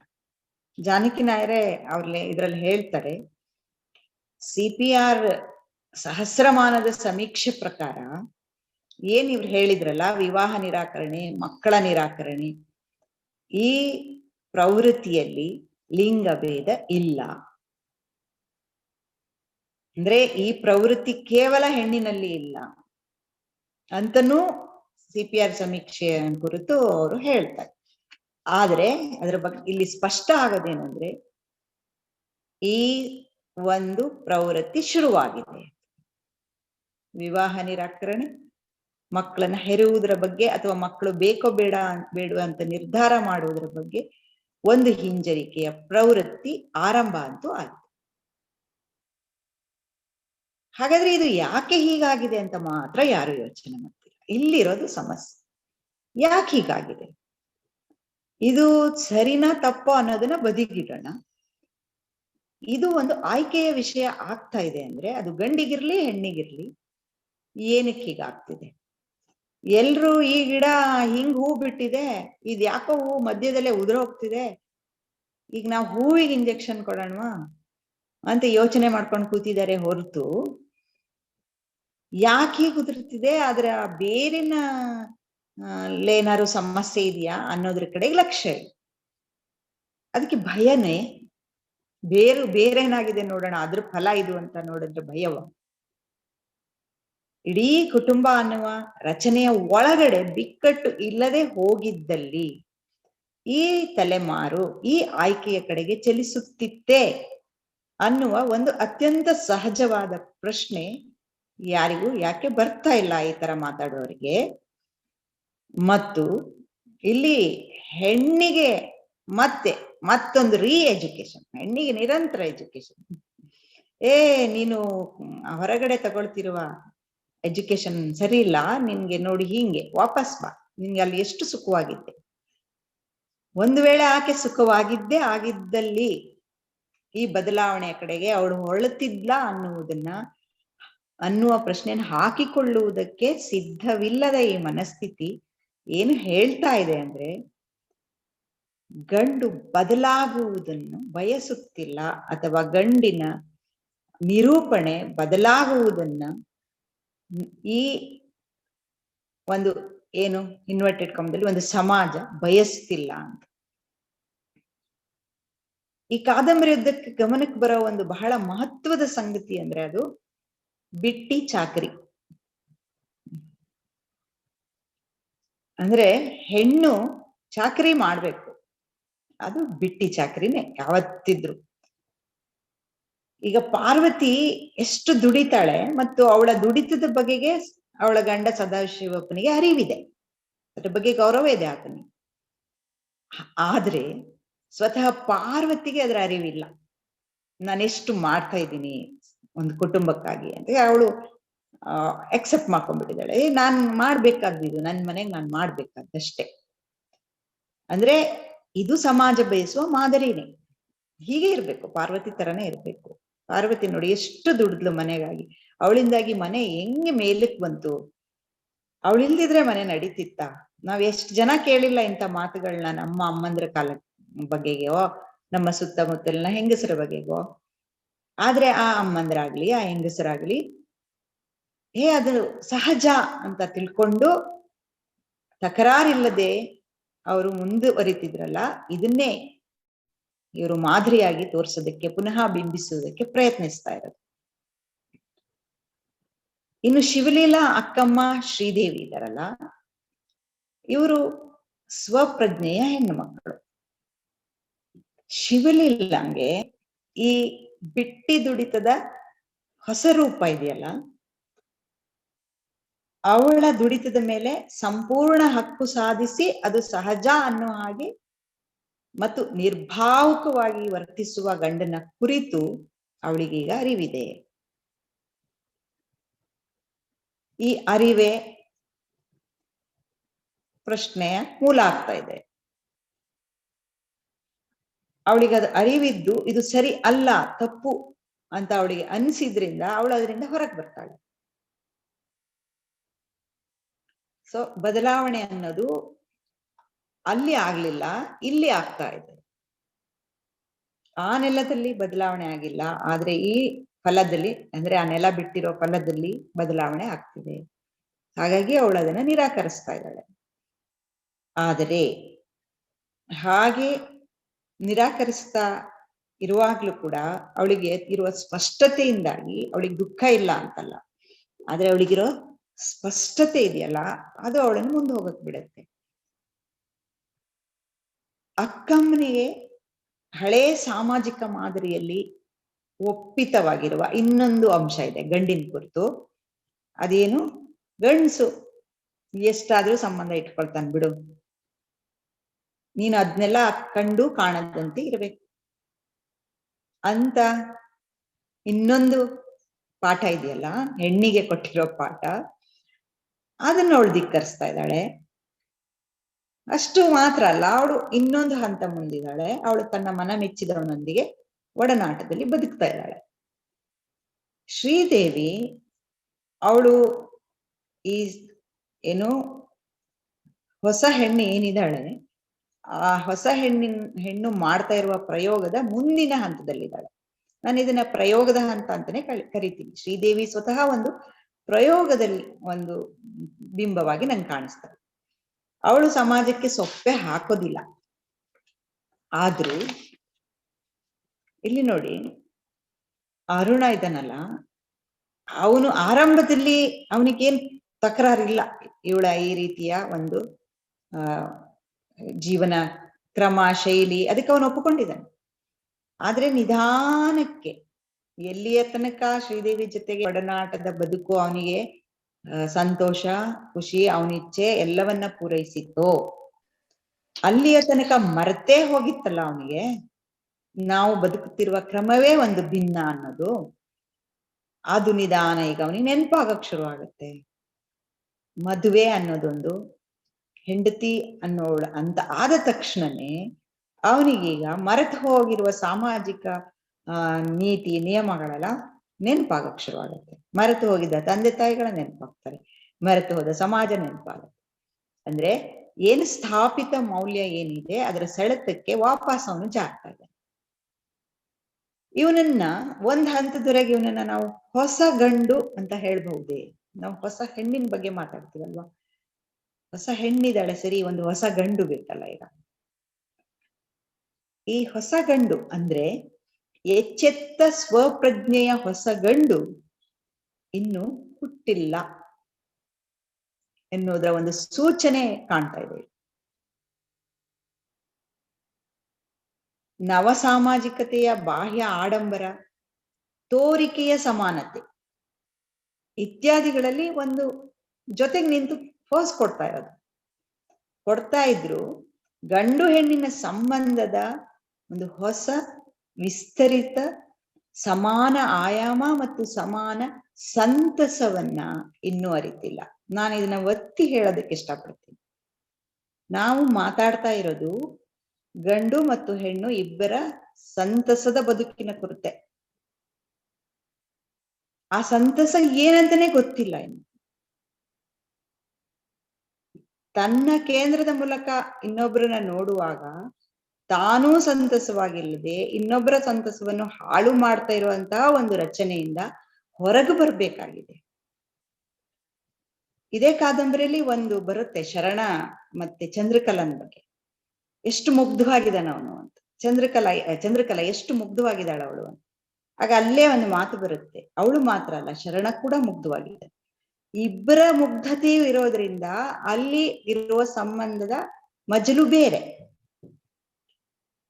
ಆದ್ರೆ ಇಲ್ಲಿ ಒಬ್ರು ಮಾತ್ರ ಮುಗ್ಧವಾಗಿರ್ಬೇಕು, ಇನ್ನೊಬ್ರು ಮುಗ್ಧತೆಯನ್ನ ಕಳ್ಕೊಂಡಿದ್ದಾಗ ಅದು ಹಿಂಸೆಯಾಗಿ ಬದಲಾಗತ್ತೆ, ಅದು ಯಾರೇ ಆಗಿರ್ಲಿ. ಹಾಗಾಗಿ ಈ ಸ್ವಪ್ರಜ್ಞೆ ಇದೆಯಲ್ಲ, ಇದು ಗಂಡಿಗೂ ಕೂಡ ಬಹಳ ಅವಶ್ಯಕತೆ ಇದೆ. ನಾನೇನು, ನನ್ನ ದೇಹ ಏನು, ನನ್ನ ಮನಸ್ಸಿಗೇನು, ನನಗೆ ನಿಜವಾಗ್ಲೂ ಬೇಕಾಗಿದ್ದೇನು ಅನ್ನೋದನ್ನ ಗಂಡು ತಾನೇ ನಿರೂಪಿಸಿಕೊಂಡಿದ್ದಾನ ಅನ್ನೋದ್ರ ಬಗ್ಗೆ ನಂಗೆ ತುಂಬಾ ಸಂಶಯ. ಗಂಡು ನಿರೂಪಿಸಿಕೊಟ್ಟಿರುವಂತಹ ಪ್ರಜ್ಞೆಯೊಳಗೆ ತನ್ನನ್ನು ತಾನು ಫಿಟ್ ಮಾಡ್ಕೊಂಡು ನಂಬಿಕೊಂಡು ಒದ್ದಾಡ್ತಾ ಇದ್ದಾನೆ. ಹಾಗಾಗಿ ಅದರಿಂದ ಹೊರಗೆ ಬರೋದು ಬಹಳ ಮುಖ್ಯ ಇದೆ. ಈ ಅರಿವು ಇಲ್ಲದೆ ಇದ್ರೆ ಕುಟುಂಬದೊಳಗಡೆ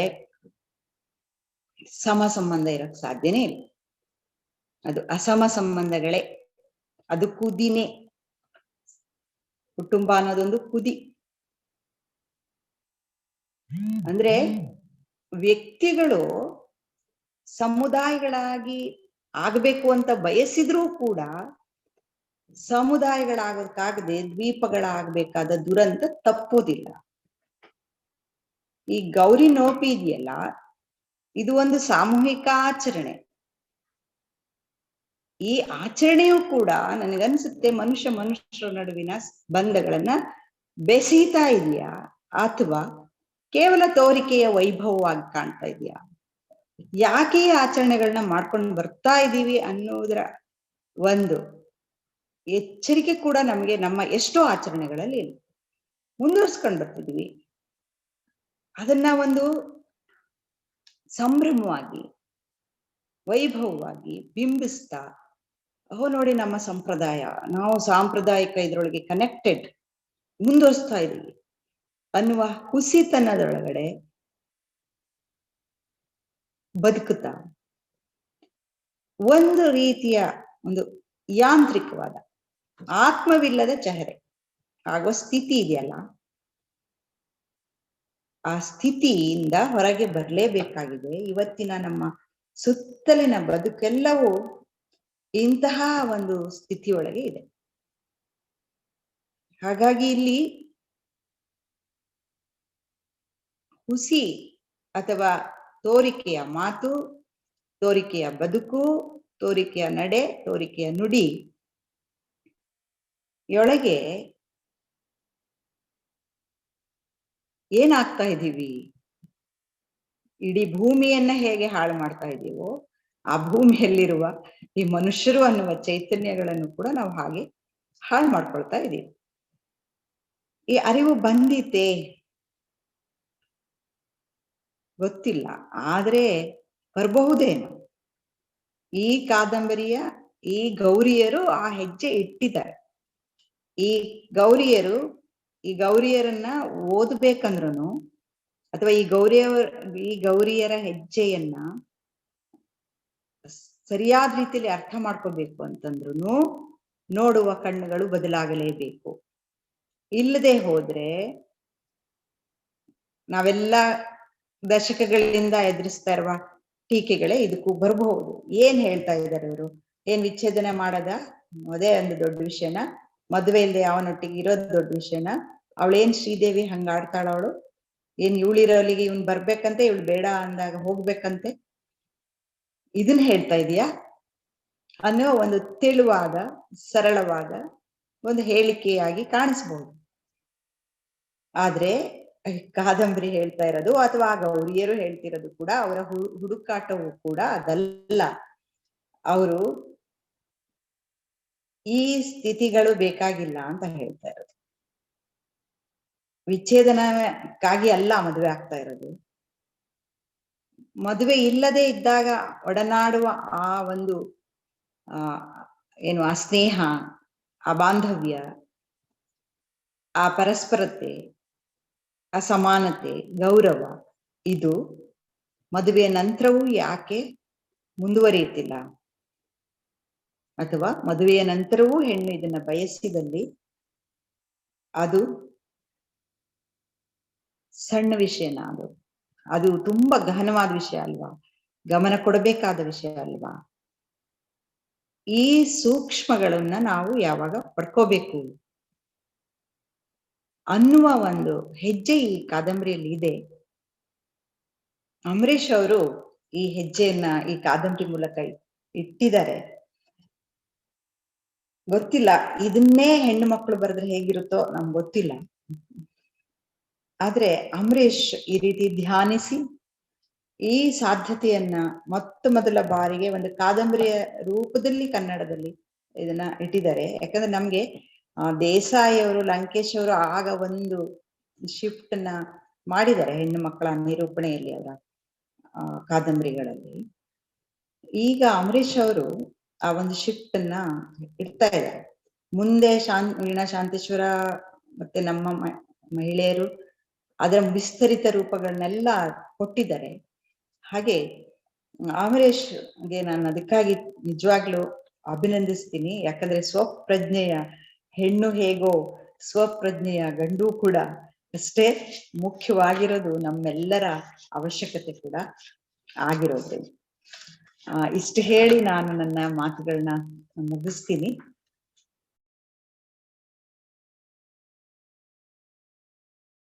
ಅವರು ಆಧುನಿಕ ಗೌರಿಯರು ಮತ್ತು ಮಹಿಳಾ ಸ್ವಾತಂತ್ರ್ಯ ಅನ್ನೋದ್ರ ಬಗ್ಗೆ ಮಾತಾಡ್ತಾರೆ. ಇವ್ರ ಮಾತು ಮುಗಿದ ನಂತರ ಏನಂತಂದ್ರೆ ನಾನು ಚರ್ಚೆಯನ್ನ ಇಟ್ಕೊಳ್ತೀನಿ. ರಾಜಲಕ್ಷ್ಮಿ ಮಾತಾಡಿ.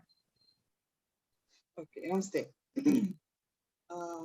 ಈ ಹಂಪಿ ಕನ್ನಡ ವಿಶ್ವವಿದ್ಯಾಲಯದ ಮಹಿಳಾ ಅಧ್ಯಯನ ವಿಭಾಗದ ವತಿಯಿಂದ ನಡೀತಾ ಇರುವ ಉಪನ್ಯಾಸ ಕಾರ್ಯಕ್ರಮದಲ್ಲಿ ನನ್ನನ್ನ ಪರಿಗಣಿಸಿದ್ದಕ್ಕೆ ಮೊದಲನೇದಾಗಿ ಧನ್ಯವಾದಗಳು. ಇಲ್ಲಿ ಹಿರಿಯರಾದ ಮಾನ್ಯ ಕುಲಪತಿಗಳು, ಕುಲಸಚಿವರು, ನೀವು ಶೈಲಜಾ ಮೇಡಮ್, ಮತ್ತೆ ಈಗಷ್ಟೇ ಮಾತಾಡಿದ ಸಬಿತಾ ಬನ್ನಾಡಿ ಅವರು, ಆಮೇಲೆ ಅಮರೇಶ್ ನುಗಡೋಣಿ ಅವರು ಮತ್ತು ಇನ್ನು ಅನೇಕ ಹಿರಿಯರು ಈ ಉಪನ್ಯಾಸವನ್ನ ಕೇಳ್ತಾ ಇದ್ದೀರಿ. ಅವರೆಲ್ಲರಿಗೂ ನನ್ನ ವಂದನೆಗಳು. ಅಕಾಡೆಮಿಕ್ ಕ್ಷೇತ್ರದಲ್ಲಿ ನಾನು ಸ್ವಲ್ಪ ಹೊರಗಿನವಳು ಅನ್ಕೊಳ್ಬಹುದು. 20 ವರ್ಷದಿಂದ ನಾನು ಕೆಲಸ ಮಾಡಿದ್ದು ಪತ್ರಿಕೋದ್ಯಮದಲ್ಲಿ. ಹಾಗಾಗಿ ನಾನು ಮಾತನಾಡುವ ಪರಿಭಾಷೆಗಳು ಸ್ವಲ್ಪ ಬೇರೆ ರೀತಿಯಲ್ಲಿ ಇರೋದ್ರಿಂದ ನನ್ನನ್ನು ಸಹಿಸ್ಕೋಬೇಕು ಅಂತ ಮನವಿ ಮಾಡ್ಕೊಳ್ತಾ ಇದ್ದೀನಿ. ಆದ್ರೆ ಸಾಹಿತ್ಯ ನನ್ಗೆ ಮೆಚ್ಚುಗೆಯ ಕ್ಷೇತ್ರ ಅನ್ನೋ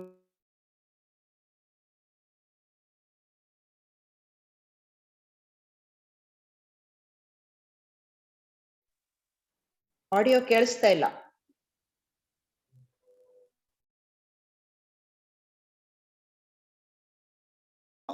ಓದುವಿಕೆಯ ಕ್ರಮದಲ್ಲಿ ನನಗೆ ದೊರೆತ ಕೆಲವು ಹೊಳಹುಗಳನ್ನ ನಿಮ್ಮೊಡನೆ ಹಂಚಿಕೊಳ್ತಾ ಇದ್ದೀನಿ ಅಂತ ಪರಿಗಣಿಸ್ಬೇಕು.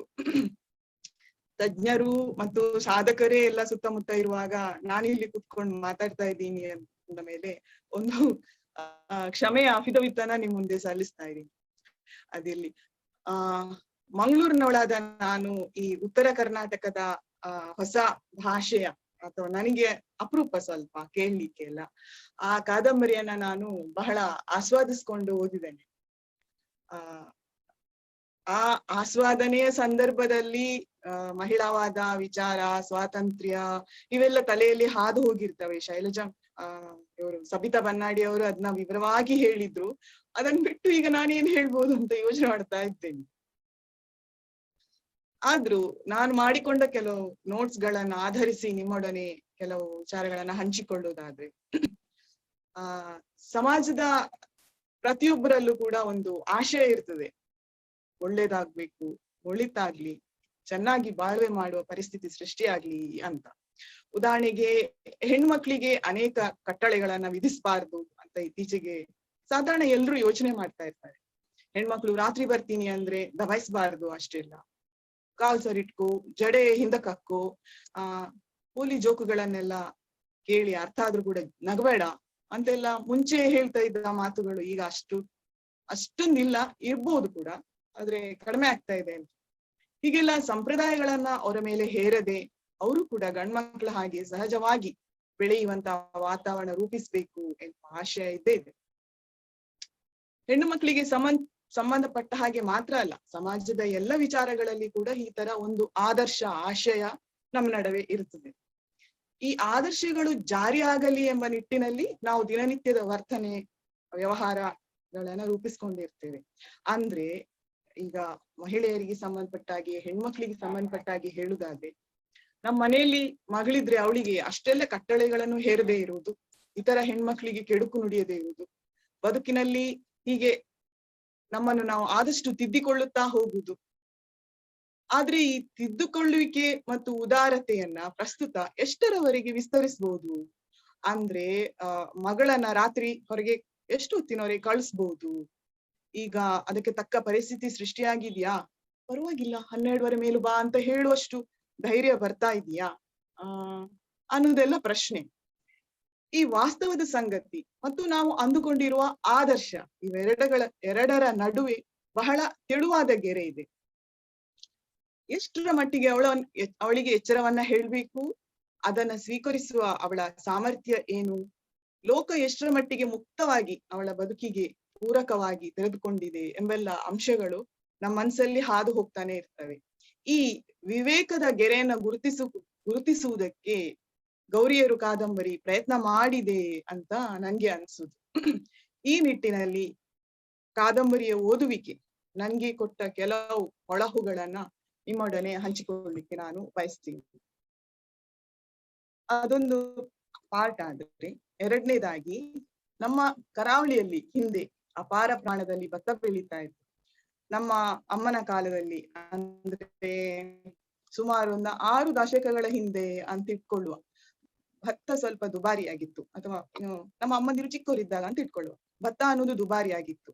ಭತ್ತ ಬೆಳೆಯೋರಿಗೆ ಸ್ವಲ್ಪ ಮರ್ಯಾದೆ ಜಾಸ್ತಿ ಇತ್ತು. ಆಗೆಲ್ಲ ಬಡತನ ಇದ್ದವರು ಊಟಕ್ಕೆ ಅಕ್ಕಿಯನ್ನ ಸ್ವಲ್ಪ ಕಡಿಮೆ ಬಳಸಿ ಹೆಸರು ಕಾಳು, ಕಡ್ಲೆಕಾಳು, ಸೊಪ್ಪು, ಇನ್ನೇನಾದ್ರೂ ಗಂಟು ಅಂಥದನ್ನೆಲ್ಲ ಬಳಸ್ಕೊಂಡು ಅಕ್ಕಿಯ ಖರ್ಚನ್ನಾದಷ್ಟು ಕಮ್ಮಿ ಮಾಡ್ಕೊಳ್ತಾ ಇದ್ರು. ಆದ್ರೆ ಕಾಲಕ್ರಮೇಣ ಪರಿಸ್ಥಿತಿ ಹೇಗಾಯ್ತು, ಇಂದು ಅಕ್ಕಿಯ ಬೆಲೆಯನ್ನ, ಈ ಧಾನ್ಯಗಳ ಅಥವಾ ಇತರ ವಿಚಾರಗಳ ಬದುಕಲ್ಲಿ ನಾವು ಬೇರೆ ಏನು ವ್ಯವಹಾರಗಳನ್ನ, ವಹಿವಾಟುಗಳನ್ನ ಮಾಡ್ತೀವಿ, ಅವುಗಳ ಬೆಲೆಯ ವಿಚಾರಗಳನ್ನ ಗಮನಿಸಿದ್ರೆ ಭತ್ತದ ಬೆಲೆ ಎಲ್ಲಿ ನಿಂತಿದೆ ಅಂತ ಒಂದು ವಿವೇಚನೆ ಮಾಡ್ಬೋದು ನಾವು. ಆಹಾರ ಎಲ್ಲರ ಹಕ್ಕು ಎಂಬುದನ್ನು ಒಪ್ಪಿಕೊಳ್ಳುವುದಾದ್ರೆ, ರೈತನಾದವನು ಘನತೆಯಿಂದ ಬಾಳುವುದು ಕೂಡ ಅವನ ಹಕ್ಕಲ್ವೇ? ಅಕ್ಕಿ ಎಲ್ಲರಿಗೂ ಕಡಿಮೆ ಬೆಲೆಯಲ್ಲಿ ಸಿಗ್ಬೇಕು ಅನ್ನೋದ್ರಲ್ಲಿ 2 ಮಾತಿಲ್ಲ. ಅದು ವ್ಯವಸ್ಥೆಯ ಆಶಯ ಹೌದು, ನಮ್ಮೆಲ್ಲರ ಆಶಯವೂ ಹೌದು. ಅದಕ್ಕೆ ತೆರುವ ಬೆಲೆ ಎಂತಹುದು ಅನ್ನೋದನ್ನ ನಾವು ಗಮನಿಸ್ಬೇಕಾಗ್ತದೆ. ಈ ಸದಾಶಯವು ಯಾವುದೋ ಒಂದು ರೈತನ ಬದುಕನ್ನೇ ಕಸಿದುಕೊಳ್ಳುವ ಮಟ್ಟಕ್ಕೆ ಹೋಗ್ಬಾರ್ದಲ್ವಾ ಅನ್ನುವ ಯೋಚನೆ ನನ್ನ ತಲೆಯಲ್ಲಿ ಒಮ್ಮೆ ಹಾದು ಹೋಯಿತು. ನನಗೆ ಭತ್ತದ ಬೆಳೆಯ ಬಗ್ಗೆ ಜಾಸ್ತಿ ಅರಿವಿರುವುದ್ರಿಂದ ಮತ್ತು ನಾನು ಬಾಲ್ಯದಲ್ಲಿ ಅದರಲ್ಲಿ ತೊಡಗಿಸ್ಕೊಂಡಿದ್ದುದ್ರಿಂದ ನಾನು ಇದನ್ನ ಕೆಲವು ಸಾಲುಗಳು ನನ್ಗೆ ತುಂಬಾ ತಟ್ಟಿವೆ. ಆದ್ರಿಂದ ನಾನು ಇಲ್ಲಿ ಈ ಉದಾಹರಣೆಯನ್ನ ಕೊಡ್ಲಿಕ್ಕೆ ಮುಂದಾದೆ. ಆದ್ರೆ ಈ ತರ ಯಾವುದೇ ಬೆಳೆಯಾದ್ರೂ ಸರಿ, ನಾನು ಉತ್ತರ ಕರ್ನಾಟಕದಲ್ಲಿ ಪ್ರಯಾಣ ಮಾಡುವಾಗ ನೋಡಿದೀನಿ, ಹತ್ತಿಯ ಬೆಳೆಯನ್ನ ಹೇಗೆ ಲೋಡ್ ಮಾಡ್ತಾ ಇದ್ರು, ಮಳೆಗೆ ಹೇಗೆ ಹೆದರ್ತಾ ಇದ್ರು ಅವರು ಅಂತ. ಯಾವ ಬೆಳೆ ಆದ್ರೂ ಸರಿ, ಮಾರುಕಟ್ಟೆಯಲ್ಲಿ ಸಮತೋಲನ ಇಲ್ಲದೆ ಇದ್ದಾಗ ಅಂತಿಮವಾಗಿ ಅದರ ಬಿಸಿ ರೈತನನ್ನ ಸುಡುತ್ತದೆ. ಈ ಕಾದಂಬರಿಯಲ್ಲಿ ಶಿವಲಿಂಗಪ್ಪ ಒಂದ್ ಕಡೆ ಹೇಳ್ತಾರೆ, ಗದ್ದೆಯಲ್ಲಿ ಭತ್ತ ಬೆಳಿಲಿಕ್ಕಾಗಿ ಹಾಳ ಖರ್ಚು ಮಾಡ್ಬೇಕಾಗ್ತದ ಅಂತ. ಒಕ್ಕಲುತನ ರೈತರನ್ನ ಮುಗ್ಗಲು ಮಾಡಿಬಿಟ್ಟಿತ್ತು ಅಂತೆಲ್ಲ. ಅವರು ನಾವೆಲ್ಲ ಹೇಗೆ ಓದುವುದನ್ನೋ, ಚಿತ್ರ ಬರೆಯುವುದನ್ನೋ, ಹಾಡುವುದನ್ನೋ ಒಂದು ಪ್ಯಾಷನ್ ತರ ನಾವು ಹಿಡ್ಕೊಂಡು ಅದ್ರ ಹಿಂದೆ ಸಾಧನೆ ಮಾಡ್ಕೊಂಡು ಹೋಗ್ತೀವೋ, ಅದೇ ತರ ಶಿವಲಿಂಗಪ್ಪ ಕೃಷಿಯನ್ನ ಅಷ್ಟೊಂದು ಪ್ರೀತಿಸಿಕೊಂಡು ಆ ಕ್ಷೇತ್ರವನ್ನೇ ತನ್ನ ತಾಯಿ ಅನ್ನೋ ಹಾಗೆ ಗೌರವಿಸಿಕೊಂಡು ಸಾಧನೆ ಮಾಡ್ಲಿಕ್ಕೆ ಅಂತ ಶಾಲಾ ಶಿಕ್ಷಣವನ್ನ ಅಂತ ನಾ ಹೇಳ್ಲಾರೆ, ಶಾಲಾ ಶಿಕ್ಷಣವನ್ನ ಬಿಟ್ಟು ಬಂದಿದ್ದ. ಆದ್ರೆ ಕೊನೆಗೆ ಅವರ ಬದುಕು ಹೇಗಾಯ್ತು, ಅಲ್ಲೊಂದು ಬೇಸರದ ನಿಟ್ಟುಸಿರು ಯಾಕೆ ಮೂಡಿತು, ಇಂಥದ್ದೆಲ್ಲ ನನ್ನನ್ನು ಬಹಳ ಕಾಡಿದೆ. ಹೀಗೆ ಕೃಷಿ ಕ್ಷೇತ್ರದ ವಾಸ್ತವ ಪರಿಸ್ಥಿತಿ ಇಡೀ ಕಾದಂಬರಿಯುದ್ದಕ್ಕೂ ಕೂಡ ಕಾಣಿಸ್ತಾ ಇದೆ.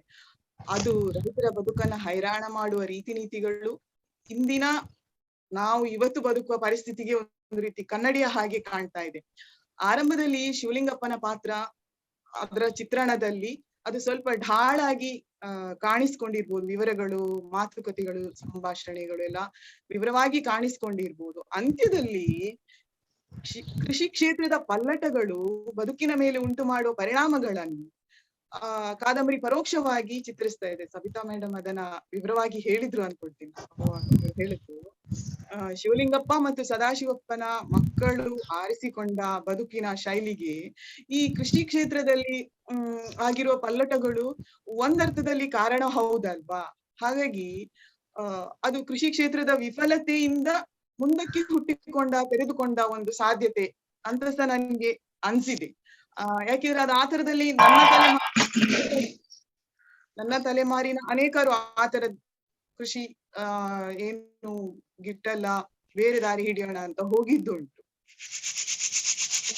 ಅವರ ತೋಟದ ಮನೆಗೆ ಬಂದೊದಗುವ ಸಂಕಷ್ಟಗಳ ಸರಮಾಲೆಯನ್ನ ನೋಡಿದ್ರೆ ಅದು ಪ್ರತಿ ಊರಿನ ಕಥೆಯಾಗಿದೆ. ನಗರದ ಅಂಚಿನಲ್ಲಿರುವ ಗ್ರಾಮಗಳಲ್ಲಿ ಬದುಕುವ ಜನರು ನೆಮ್ಮದಿಯಿಂದ ನಿದ್ದೆ ಮಾಡುವ ಪರಿಸ್ಥಿತಿ ಇವತ್ತಿಲ್ಲ.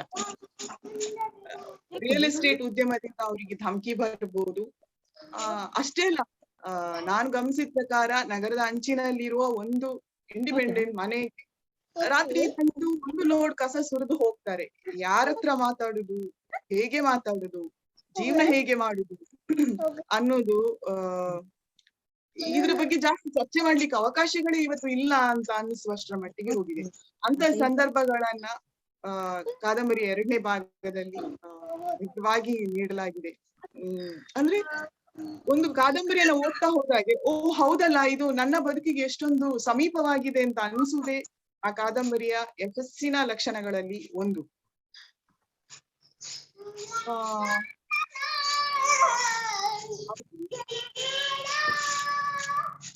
ಗೌರಿಯರು ಕಾದಂಬರಿ ಸರೋಜಾ ಅವರೇ, ಸರೋಜಾ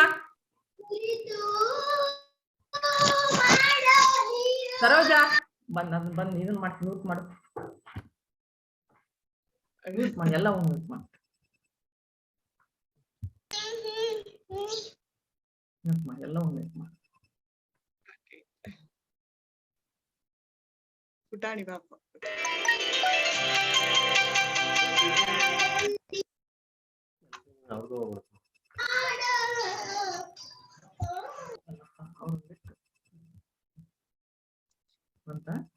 ಹಾ ಮೇಡಮ್, ಮಾತಾಡಿ ಮೇಡಮ್. ಮತ್ತು ಗ್ರಾಮದ ಒಂದು ಸಂಘರ್ಷದ ಬಗ್ಗೆ ನಾನು ಹೇಳ್ತಾ ಇದ್ದೆ. ಅದು ಒಂದು ಭಾಗ. ಅಂದ್ರೆ ಇನ್ನೊಂದು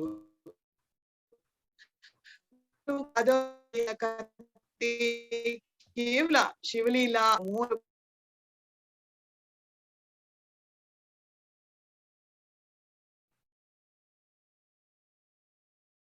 ಉಮೇಶ್ ಮೇಡಮ್ ಕೇಳ್ತಾ ಇದ್ದೀನಿ.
ಮೇಡಮ್ ರಾಜಲಕ್ಷ್ಮಿ ಮೇಡಮ್ ಕೇಳಿಸ್ತಾ ಇದೆಯಾ? ನೀವು ಮಾತಾಡೋದು ಕೇಳಿಸ್ತಾ ಇಲ್ಲ ಮೇಡಮ್. ರಾಜಲಕ್ಷ್ಮಿ ಮೇಡಮ್ ಕೇಳಿಸ್ತಾ ಇಲ್ಲ ಮೇಡಮ್ ನಿಮ್ದು ಮಾತು.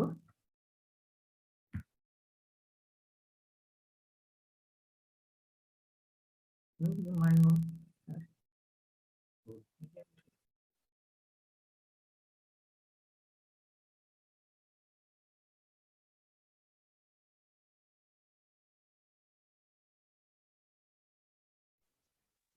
ಕೇಳ್ತಾ ಇದೆ ಅಲ್ಲ? ಕೇಳ್ತಾ ಇದೆಯಾ?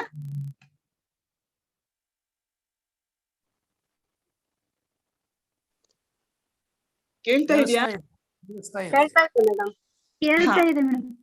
Yes okay. ಶಿವಲೀಲಾ ಮತ್ತು ಅಕ್ಕಮರಿಗೆ ವಿವೇಕ ಒಲಿದು ಸುಲಲಿತವಾಗಿ ಒಲಿದು ಬಂದಿದೆ ಅಂತ ಅನ್ಸಿದ್ರೆ, ಶ್ರೀದೇವಿಗೆ ಅದು ಅಷ್ಟು ಬೇಗ ಒಲಿದು ಬಂದಂತೆ ಕಾಣಲ್ಲ. ಅಲ್ಲಲ್ಲಿ ಅವಳೊಂಥರ ಕನ್ಫ್ಯೂಸಿಂಗ್ ಮೈಂಡ್ ಸೆಟ್ ಅಲ್ಲಿ ಅವಳ ಒಂಥರ ಪ್ರಶ್ನೆಗಳು, ಇದು ಹೀಗಿದೆಯಾ ಅಂತ ಕುತೂಹಲ, ವಿಸ್ಮಯ ಬದುಕಿನ ಕಡೆಗೆ, ನನ್ನ ನಿರ್ಧಾರ ಎಷ್ಟು ಸರಿ ಎಷ್ಟು ತಪ್ಪು ಅಂತ ಒಂಥರ ಗೊಂದಲದ ಭಾವನೆ ಅಂತದ್ದೆಲ್ಲ ಅಲ್ಲಲ್ಲಿ ನಮ್ಗೆ ಕಾಣಿಸುವಂತದ್ದು ಉದಾಹರಣೆಗಳು ಸಿಗ್ತವೆ. ಅದು ನಮ್ಮ ಈಗಿನ ಕಾಲದ ತೀರಾ ಏನು ಅಲ್ಟ್ರಾ ನೀವು ಅಂತೀವಲ್ಲ ಆ ತಲೆಮಾರಿನ ಹೆಣ್ಮಕ್ಕಳನ್ನ ನೀವು ಗಮನಿಸಿದ್ರೆ ಆ ತರದ ಒಂದು ಆತಂಕ ಅವರ ಮನಸ್ಸಲ್ಲಿ ಇದೆ. ಅರೆ ಸರಿ ಆಯ್ತಾ ಇಲ್ವಾ, ಸರಿಯಾಗಿದ್ಯಾ ನನ್ ದಾರಿ ಅಂತ ಅವ್ರು ಆಗಾಗ ತಿರುಗಿ ನೋಡುದು, ಅಥವಾ ಸರಿ ಇಲ್ಲ ನಾನು ಇನ್ನೊಂದು ಕ್ಷೇತ್ರವನ್ನು ಆಯ್ಕೆ ಮಾಡ್ಕೊಳ್ತೇನೆ ಅಂತ ತಿರುಗಿ ಹೋಗುದು, ಮತ್ತೆ ಪ್ರಯತ್ನ ಮಾಡುದು, ಇಂಥದ್ದನ್ನೆಲ್ಲ ನಾವು ನೋಡ್ತೀವಿ. ಅದನ್ನೇ ಪ್ರಾತಿನಿಧಿಕವಾಗಿ ಶ್ರೀದೇವಿಯ ಪಾತ್ರ ನಿರೂಪಿಸ್ತದೆ ಅಂತ ನನ್ಗೆ ಅನ್ಸಿದೆ. ಕೇವಲ ಪದವಿಗಳಷ್ಟೇ ವಿವೇಕನ ಕಲ್ಪಿಸುವುದಿಲ್ಲ ಅಂತ ಹೇಳುವ ಒಂದು ಪರೋಕ್ಷ ಮಾತನ್ನ ಕೂಡ ಸದಾಶಿವಪ್ಪ ಇಲ್ಲಿ ಗುರುತಿಸಿದ್ದಾರೆ. ದಾಂಪತ್ಯ ಸೌಖ್ಯ ಇಲ್ಲದೆ ಇದ್ದಾಗ ಸಹನೆ, ಹೊಂದಾಣಿಕೆ, ಕ್ಷಮೆ ಎನ್ನುವುದು ನಮ್ಮ ಈಗ ನಾವು ಹಿಂದೆಲ್ಲ ನಾವು ಪಡ್ಕೊಂಡು ಬಂದ ಮೌಲ್ಯಗಳಂತ ಏನ್ ಕರಿತೀವಿ, ಅದು ಎಷ್ಟರ ಮಟ್ಟಿಗೆ ಇರ್ಬೇಕು ಅಥವಾ ಇರ್ಲೇಬೇಕಾ ಅಥವಾ ಇನ್ನು ಸಾಧ್ಯ ಇಲ್ಲ ಅಂತ ಒಂದು ನಿರ್ಧಾರ ಮಾಡುವ ಒಂದು ಲೈನ್ ಇದೆ ಅಲ್ಲ, ಆ ಕ್ಷಣ ಯಾವುದು, ನಾನು ಬೇಗ ನಿರ್ಧಾರ ಮಾಡಿ ದುಡುಕಿ ಹೊರಗೆ ಬಂದ ಅಥವಾ ಇನ್ನೊಂದು ಅವಕಾಶ ಕೊಡ್ಬೋದಿತ್ತ ಅನ್ನುವ ಗೊಂದಲಗಳೆಲ್ಲ ಇದೆ. ಅಂಥ ನಿರ್ಧಾರ ಕೊಡುವ ನೋವನ್ನ ಭರಿಸುವುದು ಹೇಗೆ, ಅದು ಇನ್ನೊಂದು ಅಂಶ. ಈಗ ಎಲ್ಲನೂ ಖುಷಿಯಾಗಿ ನಿರ್ಧಾರಗಳನ್ನ ಮಾಡುವುದಕ್ಕಾಗುದಿಲ್ಲ. ಹಾಗಾಗಿ ಈ ಜೀವನದಲ್ಲಿ ಎದುರಾಗಿರುವಂತ ವಾಸ್ತವ ಸ್ಥಿತಿಯನ್ನ ಸ್ವೀಕರಿಸಿಕೊಂಡು ಬದಲಾವಣೆಗೆ ಹೊರಳಿಕೊಳ್ಳುವುದು ನೋವಿನ ಸಂಗತಿಯೇ ಆಗಿರ್ತದೆ, ಖುಷಿಯ ಸಂಗತಿ ಆಗಿರುವುದಿಲ್ಲ. ಈ ನೋವನ್ನ ಭರಿಸುವುದು ಹೇಗೆ ಅನ್ನೋದು ಕೂಡ ವಿವೇಕವನ್ನೇ ಅವಲಂಬಿಸಿರ್ತದೆ. ಅದು ಹೇಳುವುದು ಸುಲಭ ಆದ್ರೂ ಕೂಡ ಅದನ್ನ ಹೇಗೆ ಆ ಸಂದರ್ಭದಲ್ಲಿ ವರ್ತಿಸ್ತೇವೆ ಅನ್ನೋದು ಕಷ್ಟದ ವಿಷಯವೇ. ಮೊದಲನೇದಾಗಿ ನಾವು ದಾಂಪತ್ಯಕ್ಕೆ ಬದ್ಧವಾಗಿರುವುದಾದ್ರೆ, ಎರಡನೇದು ನಾವು ಪ್ರೀತಿಸಿದವನಲ್ವಾ ಅವನನ್ನು ಎಲ್ಲಿವರೆಗೆ ನಾವು ನಮ್ಮೊಂದಿಗೆ ಕರ್ಕೊಂಡು ಹೋಗ್ಬೇಕಾ ಬೇಡ್ವಾ ಅನ್ನೋದು ಎರಡನೇ ಪ್ರಶ್ನೆ. ಈ ಎರಡು ಪ್ರಶ್ನೆಗಳನ್ನ ಭರಿಸಿಕೊಂಡು ಆಕೆ ಶಿವಲೀಲಾ ಆಗ್ಲಿ ಅಕ್ಕಮ್ಮ ಆಗ್ಲಿ ಮಾಡುವ ನಿರ್ಧಾರ ತುಂಬಾ ಸಂಭಾವಿತತನದಲ್ಲಿ ಅದನ್ನ ಕಾದಂಬರಿಕಾರರು ತೂಗಿಸ್ಕೊಂಡು ಹೋಗಿದ್ದಾರೆ ಅಂತ ಅನಿಸ್ತದೆ. ಎಷ್ಟೋ ಸಂದರ್ಭಗಳಲ್ಲಿ ಭಾವನೆಗಳ ಮಹಾಪೂರವನ್ನ ಭರಿಸಲಾಗದೆ ಎಲ್ಲ ಕುಟುಂಬದಲ್ಲಿ ರಾಮಾಯಣ ಸೃಷ್ಟಿಯಾಗುವ ಹಾಗೆ ಮಾಡುವುದುಂಟು, ತಪ್ಪಂತಲ್ಲ ಹೇಳುದು. ಆದ್ರೆ ಇಲ್ಲಿ ಇಡೀ ಸಂದರ್ಭವನ್ನ ನಿರೂಪಿಸಿದ ಶೈಲಿ ನೋಡಿದ್ರೆ ಅಂತ ವಿವೇಕ ಆ ಮಕ್ಕಳಿಗೆ, ಇಬ್ರು ಹೆಣ್ಮಕ್ಳಿಗೆ ಕೂಡ ಎಷ್ಟೊಂದು ಚಂದವಾಗಿ ಒಲಿದು ಬಂದಿದೆ ಅಲ್ಲ ಅಂತ ಅನಿಸ್ತದೆ. ಈಗ ಶಿವಲೀಲಾ ವಿಷಯ ತಕೊಳ್ಳಿದರೆ, ಹೆಂಡತಿಯನ್ನ ದುಡಿಯುವ ಆಳಿನಂತೆ ದುಡ್ಡೆಲ್ಲ ತನ್ಗೆ ಸೇರ್ಬೇಕು ಅನ್ನೋ ಹಾಗೆ ನಡೆಸಿಕೊಂಡ ಗಂಡನ ಬಗ್ಗೆ ಅವಳಿಗೆ ಜಿಗುಪ್ಸೆ ಮೂಡುತ್ತದೆ. ಅವಳು ಹಲವು ಅವಕಾಶಗಳನ್ನ ನೀಡ್ತಾಳೆ ಕೂಡ, ಆದ್ರೆ ಅವನು ಸುಧಾರಿಸಿಕೊಳ್ಳದೇ ಇರುವಾಗ ತುಂಬಾ ಬೇಸರವಾಗಿ ದೂರ ಆಗುವ ನಿರ್ಧಾರ ಮಾಡ್ತಾಳೆ. ಹಾಗೆ ನೋಡಿದ್ರೆ ತೀರಾ ಅವಕಾಶಗಳನ್ನು ಕೊಟ್ಟು ಅಂದ್ರೆ ನಮ್ಮ ನಡುವೆ ನಾವು ಬಾಲ್ಯದಲ್ಲಿ ನೋಡಿದ ಅನೇಕ ಉದಾಹರಣೆಗಳನ್ನ ನೋಡಿದ್ರೆ, ಗಂಡ ಅಲ್ವಾ ಇವತ್ ಸರಿ ಹೋದಾನು ನಾಳೆ ಸರಿ ಹೋದಾನು ಅಂತ ಅವಕಾಶಗಳನ್ನು ಕೊಟ್ಟು ಅವನಿಂದ ದೌರ್ಜನ್ಯಕ್ಕೆ ತಾನೇ ಈಡಾಗಿ ಕಾದು ಇನ್ನೇನು ಉಸಿರಾಡುವುದಕ್ಕೆ ಏನೋ ಒಂದು ತಾವಿಲ್ಲ ಅನ್ನುವಂತ ಸ್ಥಿತಿಗೆ ಬಂದ ಮೇಲೆ ವಿಚ್ಛೇದನ ಬೇರೆ ಅನಿವಾರ್ಯ ಅಂತ ಮಾಡುವ ಅಷ್ಟೊತ್ತಿಗೆ ಎಲ್ಲಾ ಕಳ್ಕೊಂಡು ಬದುಕು ಎಲ್ಲ ಹಿಂದಿಯಾಗಿ ಅಂತ ಪರಿಸ್ಥಿತಿವರೆಗೆ ಬರುದುಂಟು. ಆದ್ರೆ ಶಿವಲೀಲಾ ಅದನ್ನ ಸರಿಯಾದ ಸಂದರ್ಭದಲ್ಲಿ ಗ್ರಹಿಸಿದ್ದನ್ನು ಕೂಡ ನಾನು ಅಬ್ಸರ್ವ್ ಮಾಡಿದ್ದೆ ಇಲ್ಲಿ. ಅಂದ್ರೆ ತನ್ನ ಮಗುವಿನ ಕ್ಷೇಮಕ್ಕೆ ಈ ವಾತಾವರಣ ಸರಿ ಇಲ್ಲ ಎಂಬ ಪ್ರೌಢ ನಿರ್ಧಾರವನ್ನ ಅವಳು ತಗೊಳ್ತಾಳೆ. ಅಂದ್ರೆ ಒಂದು ದಾಟುವುದು ಒಂದು ದೊಡ್ಡ ವಿಚಾರ ಅಂತಲ್ಲ, ಅದನ್ನ ಹೇಗೆ ದಾಟಿದ್ದೇವೆ ಅಂತ ಅನ್ನೋದು ಕೂಡ ಮುಖ್ಯವಾದ ವಿಚಾರವೇ ಆಗಿರ್ತದೆ. ಅದರಿಂದ ಉಂಟಾಗುವ ಪರಿಣಾಮಗಳೇನೇನು, ಅದು ಇತರರ ಮೇಲೆ, ಕುಟುಂಬದ ಮೇಲೆ, ಮುಖ್ಯವಾಗಿ ಅಪ್ಪ ಅಮ್ಮನ ಮೇಲೆ ಏನ್ ಪರಿಣಾಮ ಬೀರ್ತದೆ ಅನ್ನೋದನ್ನೆಲ್ಲ ಎಷ್ಟೊಂದು ಅವಳು ಯೋಚನೆ ಮಾಡ್ತಾಳೆ. ಹಾಗಾಗಿ ಹೆಚ್ಚು ರಂಪಾಟ ಇಲ್ಲದೆ ಶಿವಲೀಲಾ ಈ ನಿರ್ಧಾರವನ್ನ ತಕೊಂಡು ಹೋಗ್ತಾಳೆ. ವಿಧಿ ಹೀಗೇಕೆ ಮಾಡ್ತು ನನ್ಗೆ ಅನ್ನುವ ಪ್ರಶ್ನೆ, ತನ್ನನ್ನು ತಾನು ನಿಂದಿಸಿಕೊಳ್ಳುವ, ನೋಯಿಸಿಕೊಳ್ಳುವ, ತನ್ನ ಹಳೆಯ ಕಷ್ಟಗಳನ್ನೆಲ್ಲ ಮತ್ತೆ ತಂದು, ಅಥವಾ ಇದಕ್ಕೆ ನೀನೇ ಕಾರಣ ಅಂತ ಯಾರನ್ನಾದ್ರೂ ದೂಷಿಸುವುದಾ? ಗಂಡನನ್ನೇ ಅವಳು ಬಹಳ ಏನು ದೂಷಿಸಿದ್ದು ಕಾದಂಬರಿಯಲ್ಲಿ ಕಾಣುತ್ತಿಲ್ಲ. ಸಾಧ್ಯ ಆದಷ್ಟು ಅಪ್ಪ ಅಮ್ಮನನ್ನ ನೋಯಿಸಬಾರದು ಅಂತ ಅವಳ ಮನಸ್ಸಲ್ಲಿರುವ ಆಶಯ ಒಂದು ಕಾದಂಬರಿಯಲ್ಲಿ ಪ್ರಕಟವಾಗಿ ಕಾಣಿಸ್ತಾ ಇದೆ. ಇದೇ ಪ್ರೌಢತೆ ಮತ್ತು ವಿವೇಕ ಅಕ್ಕಮ್ಮನ ಧೋರಣೆಯಲ್ಲಿ ಕೂಡ ಕಾಣಿಸ್ತದೆ. ಲಂಪಟ ಅವಳ ಗಂಡ ಆಗಿರ್ತಾನೆ. ಅದು ದಾಂಪತ್ಯದ ಇರುವಂತಹ ನಂಬಿಕೆಯನ್ನೇ ಅಲ್ಲಾಡಿಸಿ ಬಿಡ್ತದೆ.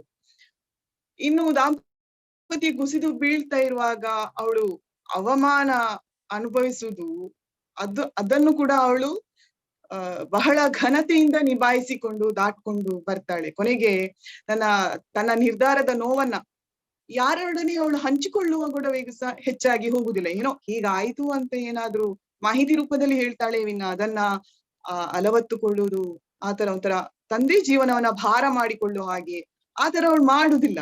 ಅದು ಈ ಎರಡು ನಿರೂಪಣೆಗಳು ನನ್ಗೆ ಬಹಳ ವಿಶೇಷವಾಗಿ ಕಾಣ್ತಿತ್ತು. ನಾನು ಯಾವಾಗ ಅಂದ್ಕೊಳ್ತೀನಿ, ಅದೇ ಇನ್ನೇ ಅವರ ಸ್ವಗತಗಳು ಅಥವಾ ಇನ್ನೇನೋ ವಿಧಿಯೊಡನೆ ತಾಳೆ ಹಾಕುವ, ಪ್ರಶ್ನೆ ಮಾಡಿಕೊಳ್ಳುವ, ಲೋಕದ ಇತರರೊಂದಿಗೆ ಹೋಲಿಸಿಕೊಳ್ಳುವ ಆ ತರದ ನಿರೂಪಣೆ ಇಲ್ಲದೆ ಬಹಳ ಘನತೆಯಿಂದ ಅವರು ನಡ್ಕೊಂಡು ಬಂದಿದ್ದಾರೆ ಅಂದ್ರೆ ಹೇಳಿದ್ನಲ್ಲ, ದಾಟುವ ಕ್ರಮ ಕೂಡ ಇಲ್ಲಿ ಬಹಳ ಮುಖ್ಯವಾಗಿ ನನ್ಗೆ ಗೋಚರಿಸಿದೆ ಅಂತ. ಆದ್ರೆ ಶಿವಲೀಲಾ ಮತ್ತು ಅಕ್ಕಮ್ಮ ಸಂದರ್ಭಗಳನ್ನ ವಿವೇಕದಿಂದ ನಿಭಾಯಿಸಿದ್ದಾರೆ ಅಂತ ಕಾಣಿಸಿದ್ರೆ, ಶ್ರೀದೇವಿಯ ವಿಚಾರದಲ್ಲಿ ಹಾಗೆ ಅದು ಕಾಣಿಸುದಿಲ್ಲ ನನ್ಗೆ. ಅವಳು ತನ್ನ ಬದುಕಿನ ಒಡಕುಗಳನ್ನು ಮುಚ್ಚಿಟ್ಕೊಳ್ತಾಳೆ ಅನ್ನೋದು ನಿಜ.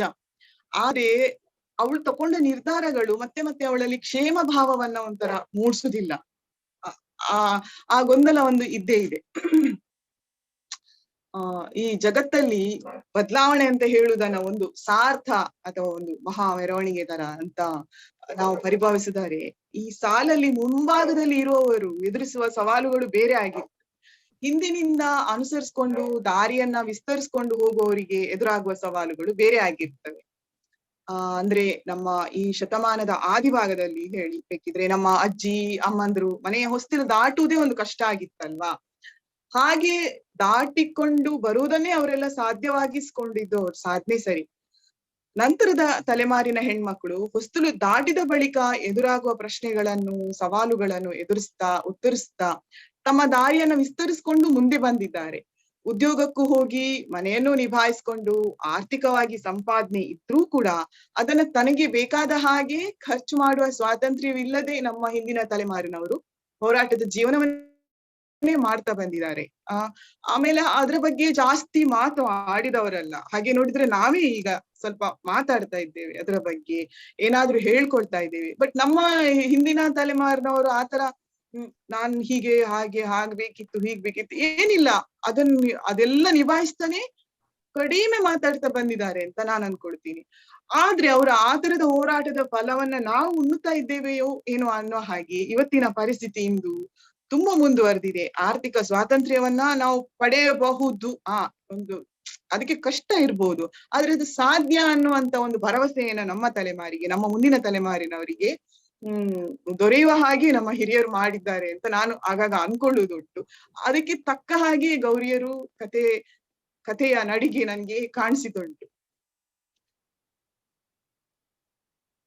ಹಾಗೆ ಬದಲಾವಣೆ ವಿಷಯಕ್ಕೆ ಬಂದಾಗ ಅಥವಾ ನಿರ್ದಿಷ್ಟವಾಗಿ ಮಹಿಳಾ ಸ್ವಾತಂತ್ರ್ಯದ ವಿಷಯಕ್ಕೆ ಬಂದಾಗ ಸಂಕ್ರಮಣ ಕಾಲ ಅನ್ನುವುದು ಒಂದು ಅವಧಿ, ಇದೊಂದು ಅವಧಿ ಅಂತ ಇರುವುದಿಲ್ಲ.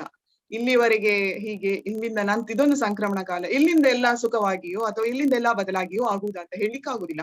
ಇವತ್ತಿ ಕೂಡ ಗ್ರಾಮೀಣ ಪ್ರದೇಶದಲ್ಲಿ ಅಥವಾ ನಗರ ಭಾಗದಲ್ಲಿ ಇರ್ಬೋದು. ಈಗ ಗ್ರಾಮ ನಗರ ಅನ್ನುವುದರ ಏನು ಬೈಫರ್ಕೇಶನ್ ಬೇರೆ ತರದಲ್ಲಿ ಆಗಿದೆ. ಸಂಪ್ರದಾಯಸ್ಥ ಪರಿಸರಗಳಲ್ಲಿ ಅಂತ ಅನ್ನೋದಾದ್ರೆ ಮಹಿಳೆಯರು ಹೊಸ್ತಿಲು ದಾಟಿ ಹೋಗುವುದು ಸುಲಭ ಅಲ್ಲ ಅಂತ ಇರುವ ಪರಿಸ್ಥಿತಿ ಅಲ್ಲೊಂದು ಇಲ್ಲೊಂದು ಕಾಣಿಸಿದ್ರು ಕೂಡ ನಮ್ಮ ಬದುಕು ನಮ್ಮ ಮರ್ಜಿ ಅನ್ನುವ ನಿಟ್ಟಿನಲ್ಲಿ ಜೀವನ ಮಾಡುವ, ಸಾಧನೆಗಳ ಬೆಂಬತ್ತಿ ಹೋಗುವ ಅಂತ ಅವಕಾಶಗಳು ಮಹಿಳೆಯರಿಗೆ ಲಭ್ಯ ಇದೆ. ಈ ಒಂಥರ ಗ್ರೇ ಏರಿಯಾವನ್ನ 3 ಪಾತ್ರಗಳಲ್ಲಿ ಗೌರಿಯರು ಕಾದಂಬರಿ ಕಟ್ಟಿಕೊಟ್ಟಿದೆ ಅನ್ನೋದನ್ನ ನಾನು ಹೇಳಲಿಕ್ಕೆ ಇಷ್ಟೊತ್ತು ಪ್ರಯತ್ನ ಪಟ್ಟಿದ್ದೇನೆ. ನಿಮ್ಗೆ ಅದೊಂದು ದಾಟಿತು ಅಂತ ನಾನು ಅನ್ಕೊಳ್ತೀನಿ. ಹಾಗಾಗಿ ಕಾದಂಬರಿಯಲ್ಲಿ ತಗೊಂಡಿರೋ 3 ವಿಚಾರಗಳನ್ನ ನಾನು ಅಂದ್ರೆ ಸವಿತಾ ಮೇಡಮ್ ಕೂಡ ಗುರುತಿಸಿದ ಹಾಗೆ ಸಿಂಗಲ್ ಪೇರೆಂಟಿಂಗ್,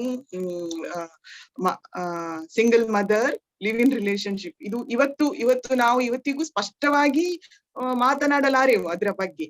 ಅಂತ 3 ವಿಚಾರಗಳನ್ನ ಕೈಗೆತ್ತಿಕೊಂಡು ಇಡೀ ಕಾದಂಬರಿಯನ್ನ ಪೋಣಿಸಿರುವ ರೀತಿ ನಂಗೆ ತುಂಬಾ ಇಷ್ಟ ಆಗಿದೆ. ಈ ಆಧುನಿಕ ಪರಿಕಲ್ಪನೆಗಳನ್ನ ಮಹಿಳೆಯರ ಮೂಲಕ ಮಾತ್ರ ಅಷ್ಟೇ ಅದು ಕಾದಂಬರಿ ನಿರ್ವಚನೆ ಮಾಡುವುದಿಲ್ಲ. ಅಲ್ಲಿ ಅವರೊಡನೆ ಹೊಂದಿಕೊಂಡ ಇತರ ಪಾತ್ರಗಳನ್ನ ಹೇಗೆ ಜೋಡಿಸಿದ್ದಾರೆ ಅನ್ನೋದು ಕೂಡ ನಾವು ಗಮನಿಸ್ಬೇಕು. ಒಂದ್ ಕಡೆ ಯಾರು ಹೇಳುದು, ನಮ್ಗೆ ಯಾಕ ದಾಕ್ಷಾಯಿಣಿ, ಏನೋ ಮಕ್ಕಳು ಮನೆಗೆ ಬಂದಾರ, 4 ಮಾತು ಕುಂತು ಆಡ್ತಿದಾರ, ಅಷ್ಟೇ ಖುಷಿ ಪಡೆದು ಬೇಷು. ನಮ್ ಕಾಲ ಬ್ಯಾರೆ ಅವರ ಕಾಲ ಬ್ಯಾರೆ ಅಂತ ನೀನೇ ಹೇಳ್ತಿದ್ದಿ ಅಂತ ಪಾರ್ವತಿ ಹೇಳ್ತಾಳೆ ಒಂದ್ ಕಡೆ. I am fine and free ಅಂತ ಶಿವಲೀಲಾ ಹೇಳ್ತಾಳೆ. ತಾವು ಆಯ್ಕೆ ಮಾಡ್ಕೊಂಡಂತ ದಾರಿಗಳ ಬಗ್ಗೆ ಅವರಿಗೆ ನೋಡಿ ಒಂದು ದುಸುಮುಸು, ನಾನ್ ಹೀಗ್ ಮಾಡ್ಬಾರ್ದಿತ್ತು ಏನೋ, ಅಥವಾ ಈಗ ಅವ್ರು ಇನ್ನು ಮದ್ವೆ ಅವನ ಆಗ್ತಾನೋ ಇಲ್ಲೋ ಗೊತ್ತಿಲ್ಲ, ಆದ್ರೆ ಜೊತೆಗಿದ್ದಾರೆ, ಅದ್ರ ಬಗ್ಗೆ ದೂರು ದುಮಾನಗಳು ಅಂತ ಹಚ್ಕೊಂಡು ಪರಿಸ್ಥಿತಿಯನ್ನ ಒಂಥರ ಕೊಳೆತು ಹೋಗುವ ಹಾಗೆ ಮಾಡದೇ ಇರುವಂತ ಎಚ್ಚರ ಅವರಲ್ಲಿದೆ. ಅದನ್ನ ನಮ್ಗೆ ಯಾಕ ದಾಕ್ಷಾಯಿಣಿ ಅಂತ ಪಾರ್ವತಿ ಹೇಳುವ ಮಾತುಗಳಲ್ಲಿ ಕೂಡ ಬಂದದ್ದು ಬಂದ ಹಾಗೆ ಸ್ವೀಕರಿಸ್ಕೊಂಡು ಈಗ ಹೊಸದಲ್ಲಿ ಏನು ಕ್ಷೇಮವಾಗಿ ಜೀವನ ಮಾಡುವ ಸಾಧ್ಯತೆಗಳಿವೆ ಅನ್ನೋದನ್ನ ಸ್ವೀಕರಿಸ್ಕೊಂಡು ಮುಂದುವರಿಯೋಣ ಅನ್ನುವಂತ ಸಹಮತ ಕೂಡ ಪಾರ್ವತಿಯಲ್ಲಿದೆ. ಅದನ್ನ ಚಂದ ಮಾಡಿ ಸವಿತಾ ಮೇಡಮ್ ವಿವರಿಸಿದ್ರು. ಈ ಸ್ವೀಕಾರ ಮನೋಭಾವನೆಯು ಈ 3 ಹೆಣ್ಣುಮಕ್ಕಳ ಜೊತೆಗೆ ಹೆಣ್ಣು ಮಕ್ಕಳಲ್ಲಿ ಆತ್ಮವಿಶ್ವಾಸದ ಜೊತೆಗೆ ಕಾಣಿಸ್ತಾ ಇದೆ. ಅದು ಮುಖ್ಯ. ಅಳುಕು ಆತಂಕಗಳು ಇದ್ರೆ ಅದ್ರ ಬಗ್ಗೆ ಇನ್ನೊಬ್ಬರಿಗೆ ಮಾತಾಡ್ಲಿಕ್ಕೂ ಕಷ್ಟ ಅಲ್ವಾ. ಒಟ್ಟಲ್ಲಿ ಆಧುನಿಕ ಸಮಾಜದಲ್ಲಿರುವ ಹೊಸ ಪರಿಕಲ್ಪನೆಗಳ ಪ್ರಸ್ತುತಪಡಿಸುವಿಕೆ ಇಲ್ಲಿ ಅಂದ್ರೆ ಈ 3 ವಿಚಾರಗಳಿದೆಯಲ್ಲ, ಅದು ಎಷ್ಟು ಸುಂದರವಾಗಿದೆ ಅಂದ್ರೆ ನಿರೂಪಕ ಕೂಡ ಎಲ್ಲಿಯೂ ನಿರ್ಧಾರಗಳನ್ನ ತೀರ್ಪುಗಳನ್ನ ಕೊಡುವುದಕ್ಕೆ ಹೋಗುದಿಲ್ಲ. ಈ 3 ವಿಚಾರಗಳು ಎಷ್ಟು ಸರಿ ಎಷ್ಟು ತಪ್ಪು ಅಂತ ಹೇಳಲಿಕ್ಕೆ, ಜಜ್ಮೆಂಟ್ ಪಾಸ್ ಮಾಡ್ಲಿಕ್ಕೆ ಇಲ್ಲಿ ಯಾರು ಕೂಡ ಹೋಗುದಿಲ್ಲ. ಇಂಥ ಪರಿಸ್ಥಿತಿಗಳಿವೆ, ಹೀಗೀಗೆ ಮುಂದುವರೆದ್ರೆ ಇಂತಿಂತ ಅವಕಾಶಗಳು, ಹೀಗೀಗೆ ಜೀವನಗಳು ತೆರೆದುಕೊಳ್ಳುವ ಒಂದು ಸಾಧ್ಯತೆಯಂತೂ ಇದೆ ಅಂತ ಹೇಳುತ್ತಾ 3 ಪಾತ್ರಗಳ ಮೂಲಕ ಅದನ್ನ ಅನಾವರಣ ಮಾಡ್ತಾ ಹೋಗ್ತಾರೆ ವಿನಃ ಅದಕ್ಕೆ ತಮ್ಮದೊಂದು ಶರ ಬರೆಯುವ ಗೊಜ್ಜಿಗೆ ಹೋಗುದಿಲ್ಲ. ಕಥೆಯ ನಡಿಗೆ ಇದೆಯಲ್ಲ, ಅದು ಓದುಗರಲ್ಲಿ ಇರುವ ವಿವೇಚನೆಯನ್ನ ಅರಳುವ ಹಾಗೆ ಮಾಡ್ತದೆ. ಈಗ ಒಂದು ಉದಾಹರಣೆ ಹೇಳುದಾದ್ರೆ, ದೇವನೂರು ಮಹಾದೇವ ಅವರ ಅಮಾಸ ಕಥೆಯಲ್ಲಿ ಕುರಿಯಯ್ಯ ಅಮಾಸ ಎಲ್ಲ ಹೀಗಿದ್ದಾರೆ ಹೀಗಿತ್ತು, ಜಾತ್ರೆ ಹೀಗಿತ್ತು, ವೇಷ ಅದೆಲ್ಲ ಹೇಳ್ಕೊಂಡು ದೇವನವರು ಹೋಗ್ತಾರೆ ವಿನಃ ದಲಿತ ದೌರ್ಜನ್ಯ ಹೀಗಾಗ್ಬೇಕು, ಕ್ರಾಂತಿ ಆಗ್ಬೇಕು ಅನ್ನುವಂತ ವಾಚ್ಯ ವಿಚಾರಗಳೆಲ್ಲೂ ಇಲ್ಲ. ಇದು ಎಲ್ರಿಗೂ ತಿಳಿದಿರುವಂತ ವಿಷಯ. ಅಂದ್ರೆ ಏನಾಗ್ಬೇಕು ಅನ್ನೋದನ್ನ ವಾಚ್ಯವಾಗಿ ಘೋಷಿಸುವ ಅಂತದ್ದು ಪಾತ್ರ ರೂಪದಲ್ಲಿ ಕೂಡ ಎಲ್ಲಿ ಸಹ ಕಾಣಿಸುದಿಲ್ಲ. ಅದು ಓದುಗರಿಗೆ ಹೊಳೆಯುದು, ಹೀಗೆಲ್ಲ ಇರ್ಬಾರ್ದು, ಸ್ವಲ್ಪ ಉದಾರವಾಗಿ ಇರ್ಬೇಕು, ಹಾಗೆ ನಡ್ಸ್ಕೋಬಾರ್ದು ಅವ್ರನ್ನೆಲ್ಲ ಅಂತ. ಹಾಗೆ ಅದೇ ರೀತಿ ಇಲ್ಲಿ ಕೂಡ ಹೀಗೆ ಈ ಹೆಣ್ಮಕ್ಳು ಇಷ್ಟೊಂದು ಚಂದವಾಗಿ ಬಾಳ್ವೆ ಮಾಡ್ಬೇಕು ಅಂತ ಆಶೆ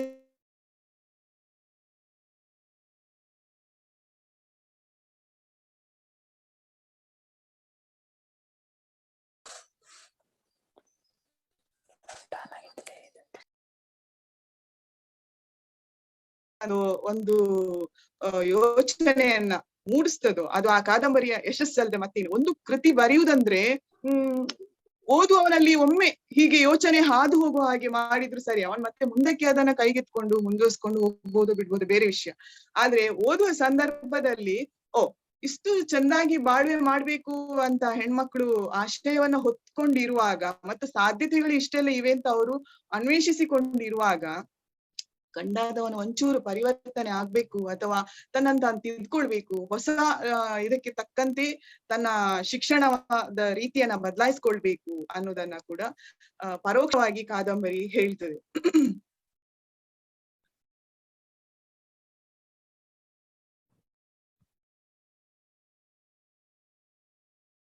ಈ ನಿಟ್ಟಲ್ಲಿ ಗೌರಿಯರಲ್ಲಿ 3 ಪಾತ್ರಗಳು ಆದರ್ಶ ಅಂತ ಹೇಳುವ ಗೊಡವೆಗೆ ಕೂಡ ನಿರೂಪಕ ಹೋಗುದಿಲ್ಲ, ಇವರೇ ಆದರ್ಶ ಅಂತ. ಇದು ಒಂದು ಸಾಧ್ಯತೆ ಅನ್ನುವುದನ್ನ ಅವರ ವರ್ತನೆ, ವ್ಯವಹಾರ, ಮಾತುಕತೆಗಳ ಮೂಲಕ ಪ್ರಸ್ತುತಪಡಿಸ್ತಾನೆ ಅನ್ನೋದನ್ನು ನಾನು ಹೇಳಲಿಕ್ಕಿದ್ದೆ ಈಗ. ಸೊ ಇದೆಲ್ಲದಕ್ಕೂ ಕಾರಣವಾದ ಅಂಶವೇ ಕಾದಂಬರಿಯಲ್ಲಿ ಬರುವುದು ತಾಯಿ ಹೃದಯ. ನಾನು ಆರಂಭದಲ್ಲಿ ಹೇಳಲಿಕ್ಕೆ ಹೊರಟ ಮಹಾಗೌರಿ ಎನ್ನುವ ಒಂದು ಪಾತ್ರ ಅಂದ್ರೆ ಇದುವೇ. ಇಡೀ ಕಾದಂಬರಿಯಲ್ಲಿ ನನ್ಗೆ ಅದ್ ಕಾಣಿಸ್ತದೆ ಆಯ್ತಾ. ಅಂದ್ರೆ ಯಾರೊಂದು ಎಲ್ಲ ಹೆಣ್ಮಕ್ಳು ಸೇರಿದಾಗ ಹೇಗಿರ್ತದೆ ಪರಿಸ್ಥಿತಿ, ತನ್ ಬಾಳ್ವೆಗಳು ಹೀಗಾಯ್, ಜೀವನ ಪಾಸ್ಟ್ ಎಲ್ಲ ಹೀಗಾಯ್ತು ಅಂತ ಹೇಳುವಾಗ, ಒಬ್ರಿಗೊಬ್ರು ಕತೆ ಹೇಳುವಾಗ ಚೆನ್ನಮ್ಮನಿಗೆ ಒಂದೆರಡು ಬೈಬೋದಿತ್ತು, ಯಾರದ್ದು ಬೈಲೇ ಇಲ್ಲ ಯಾರು. ಎಲ್ಲ ಕಾದಂಬರಿಯ ಸಂವಾದ, ಅದರಲ್ಲಿ ಬರುವ ಸಂವಾದಕ್ಕೆ ಬಳಸುವ ಪದಗಳು ನನ್ಗೆ ತುಂಬಾ ತಟ್ಟಿವೆ. ಆ ಭಾಷೆ ಎಷ್ಟು ಚಂದ ಅಂದ್ರೆ ಅಮ್ಮ ಮಗುವನ್ನು ಎತ್ಕೊಂಡು ರಮಿಸಿದ ಹಾಗೆ. ಅವರೆಲ್ಲ ಸೇರಿ ನೋಪಿ ಪೂಜೆಗೆ ಮಾಡುವ ತಯಾರಿ, ಆಮೇಲೆ ಅವರೆಲ್ಲ ಸೇರಿ ಒಬ್ರಿಗೊಬ್ರು ತಮ್ ಕಥೆಗಳನ್ನ ಹೇಳ್ಕೊಳ್ಳುವ ರೀತಿ, ಅದಕ್ಕೆ ಪ್ರತಿಕ್ರಿಯಿಸುವ ರೀತಿ, ಅದೆಲ್ಲ ಏನು ಹಿಂದಿನ ಕಾಲದವರಾಗೆ ಹಿಂದಿನ ಕಾಲದಲ್ಲಿ ಕಥೆಗಳು ಸಹಜವಾಗಿ ಹೇಗಿದ್ದು, ಅಲ್ಲಿ ಅತ್ತೆ ಸ್ವಲ್ಪ ಜೋರಂತ್ಲು, ಮೈದ್ನಂದ್ ಹೀಗಂತ್ಲು, ಭೂಮಿ ನಷ್ಟ ಆಯ್ತಂತ್ಲು, ಅಥವಾ ಭೂಮಿಯಲ್ಲಿ ಬೆಳೆ ಬರ್ಲಿಲ್ಲ, ಆ ತರದ ಕಥೆಗಳಲ್ಲ. ತೀರಾ ಈಗಿನ ಆ ಊರಿನವರಿಗೆ ಹೊಸದಾದ ಕಥೆಗಳು. ಅಕ್ಕಮ್ಮನಿಗೆ ಹೊಸದಾದ ಕತೆ, ಅಕ್ಕಮ್ಮನದು ಹೊಸದಾದ ಕತೆ, ಶ್ರೀದೇವಿದು ತೀರಾ ಹೊಸದಾದ ಕತೆ. ಅದನ್ನ ಸ್ವೀಕರಿಸುವ ಸಂದರ್ಭದಲ್ಲಿ, ಎಲ್ಲೋ ನೋಪಿ ಪೂಜೆಯ ಸಂದರ್ಭದಲ್ಲಿ ಅಲ್ಲಿ ಸೇರಿದ ಹೆಂಗಸರಷ್ಟೇ ಒಂದೆರಡು ಹಿಂಗೆ ಏನಪ್ಪಾ ಅಂದ್ರೆ ಅದು ಅವ್ರಿಗೆ ಅರಿವಿಲ್ಲದೆ ಅವ್ರು ಹೇಳಿರ್ಬೋದು, ಅವರಿಗೆ ಆ ನಿಟ್ಟಿನಲ್ಲಿ ಎಜುಕೇಟೆಡ್ ಆಗಿಲ್ಲ ಅವ್ರು, ಹಾಗಾಗಿ ಅವ್ರು ಆತರ ಹೇಳಿರ್ಬೋದು ಅನ್ನೋದು ಒಂದು ಕಾಣ್ತದೆ. ಬಿಟ್ರೆ ಎಲ್ಲೂ ಬೈದಾಡ್ಕೊಳ್ಳುವಂತ ಯಾವ ಸಾಲುಗಳು ನಂಗೆ ಇಡೀ ಕಾದಂಬರಿಯಲ್ಲಿ ಕಾಣಿಸ್ಲಿಲ್ಲ. ಹಾಗೆ ಚೆನ್ನಮ್ಮನ ಬಗ್ಗೆ ಅವಳೊಂಚೂರು ಮಗಳನ್ನ ಇದ್ ಮಾಡುವಾಗ ನೋಡ್ಕೋಬೇಕಿತ್ತು ಅನ್ನೋದು ಅಂತ ಅಮ್ಮ ಮಗುವಿಗೆ ಹೇಳಿದಾಗೆ 2 ಸಾಲುಗಳು ಬರ್ತವೆ ವಿನಃ ಬೇರೆ ಎಲ್ಲಿಯೂ ಆ ತರದ ಸಂಭಾಷಣೆ ಅಥವಾ ವಾಕ್ಯಗಳನ್ನು ಕಟ್ಟುವ ಸಂದರ್ಭದಲ್ಲಿ ಅದ್ರಲ್ಲೊಂದು ಧ್ವನಿ ಅಡಗಿರ್ತಲ್ಲ, ಆ ಧ್ವನಿಯಲ್ಲಿ ಕೂಡ ಒಂಥರ ಸಂತೈಸುವಿಕೆಯ ಒಂದು ಧ್ವನಿಯೇ ಕಾಣಿಸಿತು ನನ್ಗೆ. ಅದನ್ನೇ ನಾನು ಇಡೀ ಕಾದಂಬರಿಯಲ್ಲಿರುವ ಮಹಾಗೌರಿ ಅಂದ್ರೆ ಅದು ತಾಯಿ ಹೃದಯದ ಒಂದು ಧೋರಣೆ. ಹಾಗೆ ಒಂದಿಷ್ಟು ಊನ ಇಲ್ಲದೆ ತಾಯಿ ಹೃದಯದ ಯೋಚನೆಯು ಸಾಕ್ತಾ ಹೋಗ್ತದೆ. ಅದನ್ನ ಹೆಚ್ಚಾಗಿ ಪ್ರತಿನಿಧಿಸುವುದು ಶಿವಲೀಲಾ ಅಲ್ಲ, ಪಾರ್ವತಿ ಅಲ್ಲ, ದಾಕ್ಷಾಯಿಣಿ ಸಹ ಅಲ್ಲ, ಬದಲಾಗಿ ಸದಾಶಿವಪ್ಪ.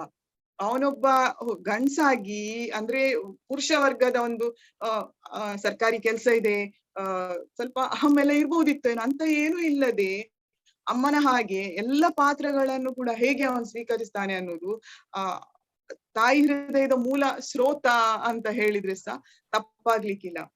ಹಾಗಾಗಿ ಕಥೆಯನ್ನ ನಡೆಸಿಕೊಂಡು ಹೋಗುವ ಸಂದರ್ಭದಲ್ಲಿ ಬಳಸುವ ಭಾಷೆಯೇ ಪರೋಕ್ಷವಾಗಿ ಒಂದು ಒಳ್ಳೆಯತನದ ಭಾವವನ್ನು ಕಟ್ಟಿಕೊಡಲು ಪ್ರಯತ್ನಿಸ್ತಾ ಇದೆ. ಅದನ್ನ ಸ್ಪಷ್ಟಪಡಿಸಲು ನಾನೊಂದೆರಡು ಉದಾಹರಣೆ ಕೊಡ್ಲಿಕ್ಕೆ ಟೈಮ್ ಇದೆಯಾ? ಮಾತಾಡಿ. ಈಗ ಒಂದು ಚಿಕ್ಕ ಒಂದು ಅಷ್ಟೊಂದು ಹೆಣ್ಮಕ್ಳು ಸೇರಿ ನೋಪಿ ಪೂಜೆಗೆ ತಯಾರಿ ಮಾಡ್ಕೊಳ್ಳುವಾಗ ಯಾರು ಆರೋಪಗಳನ್ನ ಮಾಡ್ಕೊಳ್ಳುವುದಿಲ್ಲ.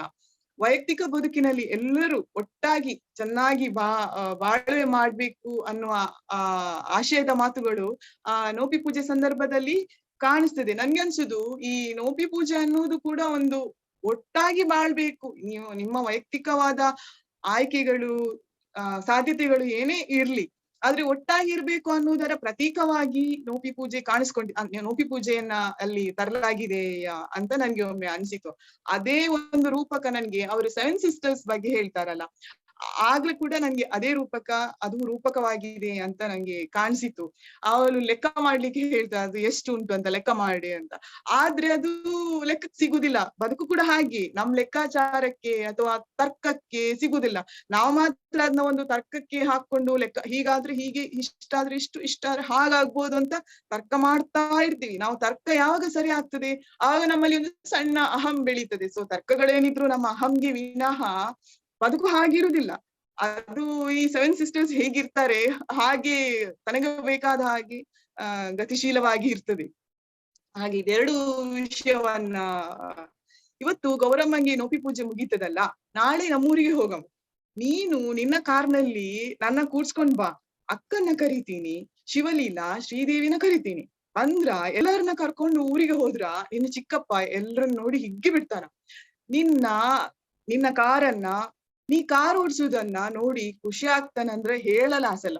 ಅಕ್ಕಮ್ಮ ಮಗನ್ನ ಸೊಸೆನ್ನ ಕರೆಸ್ತೀನಿ, ಹೋಗಮ್ಮ ಏನಂತಿದ್ದಿ ಅಂತ ಒಂದು ಪ್ಯಾರಾಗ್ರಾಫ್ ಇದೆ. ಅಷ್ಟೇ, ಎಲ್ರ ಜೊತೆಯಾಗಿ ಚೆನ್ನಾಗಿರ್ಬೇಕು, ಒಟ್ಟಾಗಿ ಹೋಗ್ಬೇಕು, ಒಟ್ಟಾಗಿ ಬಾಳ್ವೆ ಮಾಡ್ಬೇಕು ಅನ್ನುವ ಒಂದು ಆಶಯ ಈ ತರದ ಹಲವಾರು ಸಂಭಾಷಣೆಗಳಲ್ಲಿ ನಾನು ಗುರುತಿಸಿದ್ದೀನಿ. ಒಟ್ಟಾಗಿರೋಣ ಅಂತ ಹಿರಿಯ ತಲೆಮಾರವರು ಆಗಾಗ ಹೇಳುವ ಮಾತುಗಳು ಹೀಗೆ ಕಾದಂಬರಿ ಉದ್ದಕ್ಕೂ ಕೂಡ ಹಿರಿಯರು ಹೇಳುವುದು ಕಾಣಿಸ್ತಾ ಇರ್ತೀವಿ. ಇದಕ್ಕೆ ಬೇಕಾಗುವ ಮೂಲ ಗುಣ ಅಂದ್ರೆ ಒಬ್ಬರ ಬಗ್ಗೆ ನಾವು ನ್ಯಾಯ ತೀರ್ಪು ಕೊಡದೆ ಅಥವಾ ಒಂಥರ ಜಜ್ಮೆಂಟ್ ಪಾಸ್ ಮಾಡದೇನೆ ಇರುವುದು, ಅವರನ್ನ ಗೌರವಿಸುವುದು, ಅದೆಲ್ಲ ಕಾಣಿಸುವುದು ಈ ಸ್ವಭಾವದ ಒಂದು ಮೂಲ ಸ್ರೋತ ಇರುವುದು ಸದಾಶಿವಪ್ಪನ ಬಳಿ ಅಂತ. ಅವನನ್ನ ಅನುಸರಿಸ್ಕೊಂಡು ಪಾರ್ವತಿ ಕೂಡ ಅಂದ್ರೆ ಅವಳ ಮಟ್ಟಕ್ಕೆ ಎಷ್ಟು ಸಾಧ್ಯವೋ ಅಷ್ಟು ಮುಕ್ತ ಯೋಚನೆಗಳನ್ನ ಮಾಡ್ಲಿಕ್ಕೆ ಹೆಚ್ಚಿನ ಅಂಶ ಸದಾಶಿವಪ್ಪನ ಪ್ರಭಾವ ಕಾರಣ ಇರ್ಬೋದು ಅಂತ ನನ್ಗನ್ಸುದು. ಸೊ ಆಯ್ತು ಅನ್ಸುತ್ತೆ, ನಾನು ಹೇಳ್ಬೇಕಾದ ನೋಟ್ಸ್ ಎಲ್ಲ ಹೇಳ್ಕೊಂಡಿದೀನಿ. ಸೊ ಈ ತರದ ಧೋರಣೆ, ತಾಯಿ ಹೃದಯದ ಧೋರಣೆಯು ಕಾದಂಬರಿಯ ಬಂಧವನ್ನ ಮತ್ತಷ್ಟು ಬಿಗಿ ಮಾಡಿದೆ ಅಂತ ನಾನು ಗುರುತಿಸಿದೀನಿ. ಮತ್ ನನ್ಗೆ ಅದೊಂಥರ ಖುಷಿ ಕೊಟ್ಟಿದೆ.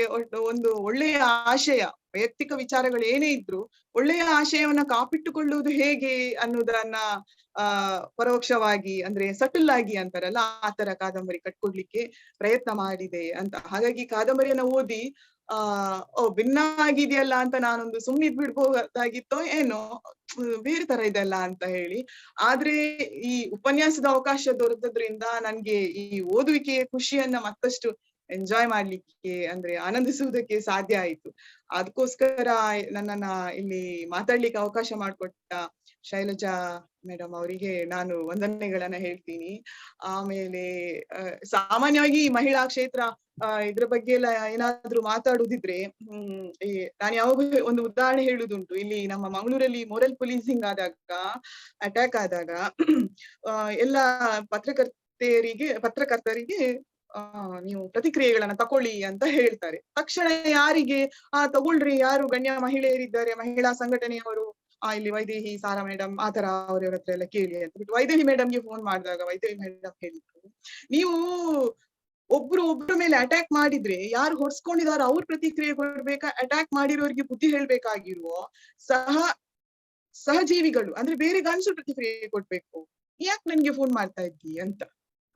ಆಗ ನನ್ಗೆ ತಕ್ಷಣ ಅನಿಸ್ತು, ಈ ಮಹಿಳೆಯರ ಸಮಸ್ಯೆ ಅದು ಇದು ಅಂತೆಲ್ಲ ಏನ್ ಮಾತಾಡಿದಾಗ ಏನೋ ಮಹಿಳೆಯರು ಮಾತಾಡ್ಕೊಂತಾರ ಬಿಡು, ಅದ್ರಲ್ಲಿ ಮಹಿಳಾ ಆದಾಗ ಅದು ನಮ್ಗೆ ಆಗ್ಬೇಕು, ನಾವಿನ್ನು ಏನೋ ಬೇರೆ ತರ ಏನು ಜ್ಞಾನದ ಉತ್ಕೃಷ್ಟ ಮಟ್ಟವನ್ನ ಪ್ರದರ್ಶನ ಮಾಡುವಂತ ಬೇರೆ ಏನೋ ಬಿಸಿ ಕೆಲಸ ಇದೆ ಅನ್ನೋ ಹಾಗೆ ಮಾತಾಡುದುಂಟು. ಆದ್ರೆ ಅಮರೇಶ್ ನುಗುಡೋಣಿ ಅವರು ಈ ಕಾಲದ ಇಂಥ ನಮ್ಮ ನಡುವೆ ಬಿಸಿ ಬಿಸಿ ಚರ್ಚೆ ಆಗುವಂತ ಹಲವಾರು ವಿಚಾರಗಳನ್ನ ಈ ಕಾದಂಬರಿಯ ಮೂಲಕ ಅನಾವರಣ ಮಾಡ್ಲಿಕ್ಕೆ ಪ್ರಯತ್ನ ಮಾಡಿ ಅವರು ತಾಯಿ ಹೃದಯದ ಲೇಖಕ ಅಂತ ಅನಿಸ್ಕೊಂಡಿದ್ದಾರೆ ಅಂತ ನಾನು ಭಾವಿಸಿದೀನಿ. ಇಷ್ಟು ಚಂದದ ಕಾದಂಬರಿ ಕೊಟ್ಟಿದ್ದಕ್ಕೆ ಅವರಿಗೆ ಅಭಿನಂದನೆಗಳನ್ನು ಹೇಳ್ತಾ ನನ್ನ ಮಾತು ಮುಗಿಸ್ತೀನಿ. ವಂದನೆಗಳು. ಥ್ಯಾಂಕ್ ಯು ರಾಜಲಕ್ಷ್ಮಿ ಅವರೇ. ಆಧುನಿಕ ಗೌರಿಯರು ಮತ್ತು ಮಹಿಳಾ ಸ್ವಾತಂತ್ರ್ಯ ಅನ್ನುವ ವಿಷಯದ ಮೇಲೆ ಗೌರಿಯರು ಕಾದಂಬರಿಯನ್ನು ಇಟ್ಕೊಂಡು ಬಹಳ ಅರ್ಥಪೂರ್ಣವಾದಂತಹ ಒಂದು ಚರ್ಚೆಯನ್ನ ಬೆಳೆಸಿದಿರಿ.